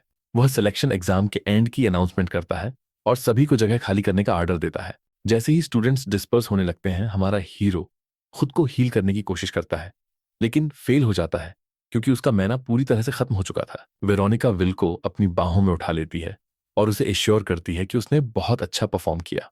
वो उसे रेस्ट करने और अपनी लिमिट्स पुश न करने के लिए कहती है, लेकिन ये एश्योरेंसेस उसके लिए काफी नहीं थे। अगले दिन वह स्कूल में घूमता है, पावर के डिफरेंस के बारे में सोचते हुए। उसे अभी भी ये बात हैरान करती है कि इतने स्ट्रांग लोगों के होते हुए भी ह्यूमैनिटी कैसे खत्म हो सकती है, और इसलिए वह और ज्यादा स्ट्रेंथ गेन करने का संकल्प लेता है। विल रूम में एंटर करता है और हेडमास्टर उसे देखकर खुश हो जाता है, ये नोटिस करते हुए कि उसकी इंजरीज काफी हद तक हील हो चुकी हैं। हमारा हीरो एक्सप्लेन करता है कि जैसे ही उसका मैना वापस आया, हीलिंग लगभग इंस्टेंट थी। हेडमास्टर अज्यूम करता है कि विल को फील्ड ट्रेनिंग में कोई प्रॉब्लम नहीं होगी, जो प्रोटागोनिस्ट को सरप्राइज कर देता है। फिर वह आगे बताता है कि चूंकि विल ने सिलेक्शन में फर्स्ट प्लेस लिया है इसलिए वो पास हो गया है। उसके साथ सीरियस और एरिका भी पास हो गए हैं।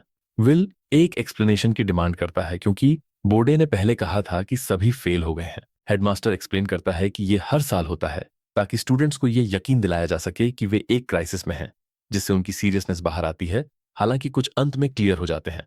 चूंकि फील्ड ट्रेनिंग में बहुत डेंजर होता है, बोर्डे को एक टीचर के रूप में एक्ट करना पड़ा और भले ही यह हार्श था, इसने अपना पर्पस पूरा किया। अपनी पिछली लाइफ में बोर्डे लगातार ह्यूमैनिटी के लिए फ्रंट लाइंस पर था और उन हीरोज में से एक था जिन्होंने ह्यूमैनिटी को एक्सटिंक्शन से बचाने की कोशिश की थी। हेडमास्टर तब प्रोटागोनिस्ट से दूसरे स्कूल्स के स्टूडेंट्स के साथ एक पार्टी बनाने का आग्रह करता है ताकि वो एक अटैकर के रूप में रियल मॉन्स्टर सबजुगेशन रिक्वेस्ट एक्सेप्ट कर सके। इससे विल को रियलाइज होता है कि ये फर्स्ट टाइम होगा जब वो मॉन्स्टर्स को फेस करेगा, वही मॉन्स्टर्स जो उसकी पास्ट लाइफ में ह्यूमैनिटी के एक्सटिंक्शन का डायरेक्ट कॉज थे। मैजिकल पावर रखने वाले क्रीचर्स को मॉन्स्टर्स के रूप में जाना जाता है, लेकिन सभी मॉन्स्टर्स ह्यूमैनिटी के लिए खतरा नहीं होते। कुछ ह्यूमंस पर अटैक कर सकते हैं, लेकिन अक्सर केवल अपने सर्वाइवल के लिए। अगर उनके इकोलॉजिकल बिहेवियर को प्रॉपरली स्टडी किया गया होता तो उन्हें एनिमीज की तरह ट्रीट करने के बजाय नेबरिंग स्पीशीज के रूप में यूटिलाइज किया जा सकता था। हालांकि अब से 2 साल बाद दुनिया रेड मून के इन्फ्लुएंस में बदलने वाली है। रेड मून के कांटेक्ट में आने वाले मॉन्स्टर्स खूंखार हो जाएंगे और डिफरेंट स्पीशीज के सुपर मॉन्स्टर्स एक सिंगल गोल के साथ यूनाइट होने लगेंगे, जो है ह्यूमैनिटी को पूरी तरह से खत्म करना। फिर उस कैटास्ट्रॉफी के 2 साल बाद डीमन किंग खुद दुनिया पर उतरेगा। इवेंट्स का ये सीक्वेंस ह्यूमैनिटी को एक कंप्लीट डिसएडवांटेज में डाल देगा, जिससे नेशंस कोलैप्स हो जाएंगे और अनगिनत लोग मारे जाएंगे। बैटलफील्ड पर अटैक मेजेस की डिमांड होगी, लेकिन क्योंकि सिचुएशन अनकंट्रोलेबल होगी, वे नाइट्स के साथ अपनी जान गंवाते रहेंगे। फ्रंट लाइंस के गिरने के बाद हीलिंग मेजेस को भी मार दिया जाएगा, जिससे घायलों के लिए कोई सपोर्ट नहीं बचेगा। जब तक प्रोटागोनिस्ट अपनी पिछली लाइफ में मरता है, तब तक मुश्किल से ही कोई ह्यूमन लड़ने में कैपेबल बचा था। अगर लोग बिना कुछ बदले जीते रहे तो ह्यूमैनिटी अब और सर्वाइव नहीं कर पाएगी। वह ऐसी ट्रेजेडी को दोबारा नहीं होने दे सकता। वह खुद को अपनी पिछली लाइफ में किसी से भी ज्यादा स्ट्रांग बनाने की कसम खाता है ताकि वो ग्रेट मॉन्स्टर इन्वेजन का सामना कर सके। उससे भी ज्यादा वह रेड मून के पीछे का असली कारण पता लगाना चाहता है, जिसने मॉन्स्टर्स को पागल कर दिया था, इस उम्मीद में कि वो इस कैलेमिटी के सोर्स को ही खत्म कर देगा। हेडमास्टर उसकी आंखों में रिफ्लेक्ट हो रहे डिटर्मिनेशन को नोटिस करता है और डीपली इंप्रेस्ड होता है। उसे विल का बिहेवियर प्रॉमिसिंग लगता है और वो सोचता है कि क्या टीचर्स अपकमिंग फील्ड ट्रेनिंग को लेकर इनफ कॉशियस हैं। हेडमास्टर उसे एश्योर करता है कि प्रॉपर मेजर्स लिए गए हैं, फिर भी वो ये क्लियर कर देता है कि वो स्पेशली विल की ग्रोथ को एनकरेज करना चाहता है। बाद में जब वो वेरोनिका के साथ कैंपस के बाहर खड़ा होता है, बोडे प्रोटागोनिस्ट को अप्रोच करता है। जैसे ही विल ये दिखाने की कोशिश करता है कि वह बोडे के बिहेवियर के पीछे का रीजन समझता है, बोडे एक बार फिर उस पर चिल्लाता है और चला जाता है। फिर भी जाने से पहले वो विल से ट्रेनिंग के दौरान अपना बेस्ट देने के लिए कहता है। फिर जैसे ही वो मुड़ता है, वो चुपचाप उसे सीरियस को ट्रीट करने के लिए थैंक्स कहता है। सीरियस जो उसके पीछे खड़ा था वो भी आगे बढ़ता है और विल को थैंक्स कहता है। वो कहता है कि अब वह अपनी वीकनेसेस पर काम कर सकता है और पहले से कहीं ज्यादा स्ट्रांग बन सकता है। जब तक वह सरवाइव करेगा, वह जानता है कि वह एवेंचुअली अपना रिवेंज ले सकता है और इस बार यह धुएं में गायब नहीं होगा। प्रोटागोनिस्ट उसे और भी स्ट्रांग बनने के लिए एनकरेज करता है और वे दोनों साइलेंट एग्रीमेंट में अपनी फिस्ट्स बम्प करते हैं। विल के लिए यह एक एडवांटेज की तरह महसूस होता है कि ज्यादा स्किल्ड अटैक मेजेस सामने आ रहे हैं, क्योंकि वे मॉन्स्टर्स के खिलाफ अपकमिंग बैटल्स में इनवैल्यूएबल एलाइज होंगे। जल्द ही वे एक कैरेज में निकल जाते हैं। कुछ टाइम पास होने के बाद उन्हें इन्फॉर्म किया जाता है कि डंकल फॉरेस्ट अप्रोच कर रहा है और ट्रेनिंग डिटेल्स जल्द ही रिव्यू की जाएंगी। वेरोनिका एक्सप्लेन करती है कि वे डंकल फॉरेस्ट के अंदर एक रिक्वेस्टेड मिशन के पार्ट के रूप में गॉब्लिन से लड़ेंगे। वो श्वार्ट्ज, हीलिग और गिल्बर्न से आए 3 स्टूडेंट्स को गाइड करती है। फिर वह विल की ओर मुड़ती है और उसे इन्फॉर्म करती है कि वो एक 4 पर्सन पार्टी बनाएगा जिसे किसी एक एकेडमी का टीचर सपोर्ट करेगा। एरिका पूछती है कि क्या पार्टी मेंबर्स पहले ही डिसाइड हो चुके हैं और वेरोनिका उसे रीअश्योर करती है कि वो उसी की पार्टी में होगी। भले ही एरिका को वेरोनिका इंटिमिडेटिंग लगती है, फिर भी वो इसे किसी कंप्लीट स्ट्रेंजर के साथ पेयर होने से कहीं बेहतर मानती है। कुछ टाइम बाद उन्हें इन्फॉर्म किया जाता है कि वे पहुंच गए हैं। जैसे ही वे कैरेज से बाहर निकलते हैं, वेरोनिका नोटिस करती है कि गिल्बर्न के स्टूडेंट्स पहले ही एरिया में पहुंच चुके हैं। प्रोटागोनिस्ट रिफ्लेक्ट करता है कि अपनी पिछली लाइफ में उसके ज्यादा एक्वेंटेंसेस या कनेक्शंस नहीं थे। सडनली एक लड़की विल की ओर भागती है और उसे कसकर हग कर लेती है, यह कहते हुए कि वह उससे मिलने के लिए मरी जा रही थी। प्रोटागोनिस्ट पैनिक कर जाता है, पूरी तरह से कंफ्यूज्ड कि वो कौन हो सकती है। वो जल्दी से खुद को मैरी गोल्डग्रैंड के रूप में इंट्रोड्यूस करती है, जो श्वार्ट्ज एकेडेमिया की प्रिंसिपल और एलनारम गोल्डग्रैंड की ग्रैंड डॉटर है। हीरो उसके इंट्रोडक्शन से पूरी तरह से स्टन रह जाता है, क्योंकि उसे अपनी पास्ट लाइफ से वो विविडली याद थी। उसने कभी एक्सपेक्ट नहीं किया था कि वह उस लड़की से मिलेगा जिसे उसने एक बार प्रिंसिपल के घर पर ट्रीट किया था, खासकर यहाँ फॉरेस्ट में तो बिल्कुल नहीं। उसे दोबारा देखकर वो सोचने लगता है कि वो कैसी है और वो जल्दी से उसे रीअश्योर करती है कि वो बिल्कुल ठीक है। लगभग तुरंत वह अपोलोजाइज करना शुरू कर देती है, ये कहते हुए कि वह तब उसे प्रॉपरली थैंक नहीं कर पाई थी। वह इसे कैजुअली टाल देता है, ये कहते हुए कि यह कुछ भी नहीं था, लेकिन वो इंसिस्ट करती है कि वह उसके लिए कुछ करके इस फेवर को चुकाना चाहती है। फिर वो एक्सप्लेन करती है कि उसके पास मैजिक का कोई टैलेंट नहीं था, इसलिए उसने गिल्बर्न एकेडमी में एनरोल किया और खुद को सोर्ट्समैनशिप सीखने के लिए डिवोट कर दिया। अपने रिलेंटलेस एफर्ट की वजह से वह एकेडमी के सिलेक्शन एग्जाम में टॉप रैंक स्टूडेंट बन गई। जब वह नोटिस करती है कि प्रोटागोनिस्ट कितना इंप्रेस्ड दिख रहा है, तो वो गिगल करती है। तो उसकी अचीवमेंट से जेन्युइनली मूव्ड था, क्योंकि कुछ ही महीने पहले वो बेडरिडन थी और फिर भी इतने कम टाइम में उसने टॉप पर पहुंचने में कामयाबी हासिल की। उसका हाथ पकड़कर वो उसे बताती है कि उन्हें उनके रेस्पेक्टिव टैलेंट्स की वजह से सेम पार्टी में रखा गया है और वो खुद को उसके लिए यूजफुल प्रूव करने की पूरी कोशिश करेगी। उस मोमेंट पर उसे आखिरकार रियलाइज होता है कि प्रिंसिपल का असल में क्या मतलब था जब उन्होंने उसकी देखभाल करने के बारे में बात की थी। इससे पहले कि वो इस पर और सोच पाता, वो सडनली उसे हीलिच से अभी अभी आए स्टूडेंट्स को ग्रीट करने के लिए अपने साथ खींच ले जाती है। साइड से देखते हुए वेरोनिका और एरिका सरप्राइज्ड थे कि वे दोनों एक साथ कितने चीयरफुल और फ्रेंडली लग रहे थे। हीलिच से आए कैरेज के बाहर मैरी पूछती है कि क्या उलान और टर्फ अंदर हैं। उलान जल्द ही बाहर निकलने लगता है, शांति से कहते हुए कि जल्दी करने की कोई जरूरत नहीं है। वो चीयरफुली सभी को ग्रीट करता है और खुद को उनकी पार्टी को असाइन किया गया टीचर बताता है। उलान हीलिच एकेडेमिया में एक टीचर है और विल की पिछली लाइफ में उलान अपने एरा का सबसे ग्रेटेस्ट हीलिंग मेज था। यह रियलाइज करना कि वो अब उसी की पार्टी में है विल को जेन्युइन हैप्पीनेस से भर देता है। उसके बाद टर्फ भी कैरेज से बाहर निकलता है और मैरी उसे खुद को इंट्रोड्यूस करती है। हालांकि टर्फ फ्रीज हो जाता है जब वो उन दोनों को हाथ पकड़े हुए नोटिस करता है। नेचुरली वह प्रोटागोनिस्ट से एक इंट्रोडक्शन के लिए पूछता है। विल खुद को इंट्रोड्यूस करता है और टर्फ जल्दी से अज्यूम कर लेता है कि वो एक अटैक मेज होगा। प्लान फिर स्टूडेंट्स से कहता है कि वे जो चाहे करने के लिए फ्री हैं और वह बस उन पर नजर रखेगा। ये कैजुअल एटीट्यूड सभी स्टूडेंट्स को सरप्राइज कर देता है। विल उलान के पास जाता है और पूछता है कि क्या वह उसे मास्टर कह सकता है। उलान पूछता है क्यों, और विल एक्सप्लेन करता है कि वह खुद हीलिंग मैजिक यूज करता है, लेकिन उसके पास प्रैक्टिस और उसे रिफाइन करने में हेल्प करने के लिए कभी कोई प्रॉपर टीचर नहीं था। फिर वह पूछता है कि क्या उलान उसे सिखाने के लिए विलिंग होगा। उलान कहता है कि उसने विल के बारे में पहले सुना है और उसे कुछ हीलिंग मैजिक सिखाने के लिए आसानी से मान जाता है। मैरी उनके पीछे भागती है, ये इंसिस्ट करते हुए कि अगर विल ऐसा करने जा रहा है तो उसे भी उलान को मास्टर कहने की इजाजत मिलनी चाहिए। साइड से वेरोनिका ऑब्जर्व करती है कि पार्टी कितनी अच्छी तरह से घुल मिल रही है। बाद में जब सब्जुगेशन मिशन असाइन किया जाता है तो हर पार्टी को एक हट को अपने बेस के रूप में यूज करने का इंस्ट्रक्शन दिया जाता है। जिस एरिया में गॉब्लिन्स के होने की रिपोर्ट मिली थी वो फॉरेस्ट के अंदर काफी डीप में था, इसलिए उलान, मैरी और विल तुरंत वहां जाने का डिसाइड करते हैं। मीनवाइल टर्फ, जो हीलिंग मेज था, को बेस पर पीछे रहने का इंस्ट्रक्शन दिया जाता है ताकि वो ट्रेडिशनल प्रोटोकॉल के अनुसार फ्रंट लाइंस से दूर रहे।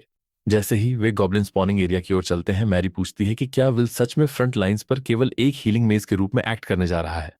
वह शांति से रेस्पॉन्ड करता है और उससे अपने बारे में वरी न करने के लिए कहता है। एक्सप्लेन करता है कि वो इसके बजाय ग्रुप के सुपरवाइजर के रूप में एक्ट करेगा, जिससे वे फ्रीली फाइट कर सकेंगे, जबकि वो हर चीज पर कड़ी नजर रखेगा। उसकी बातों को सीरियसली लेते हुए वे दोनों एक्सेप्ट कर लेते हैं कि सुपरवाइजर के कोई स्ट्रिक्ट रूल्स नहीं है।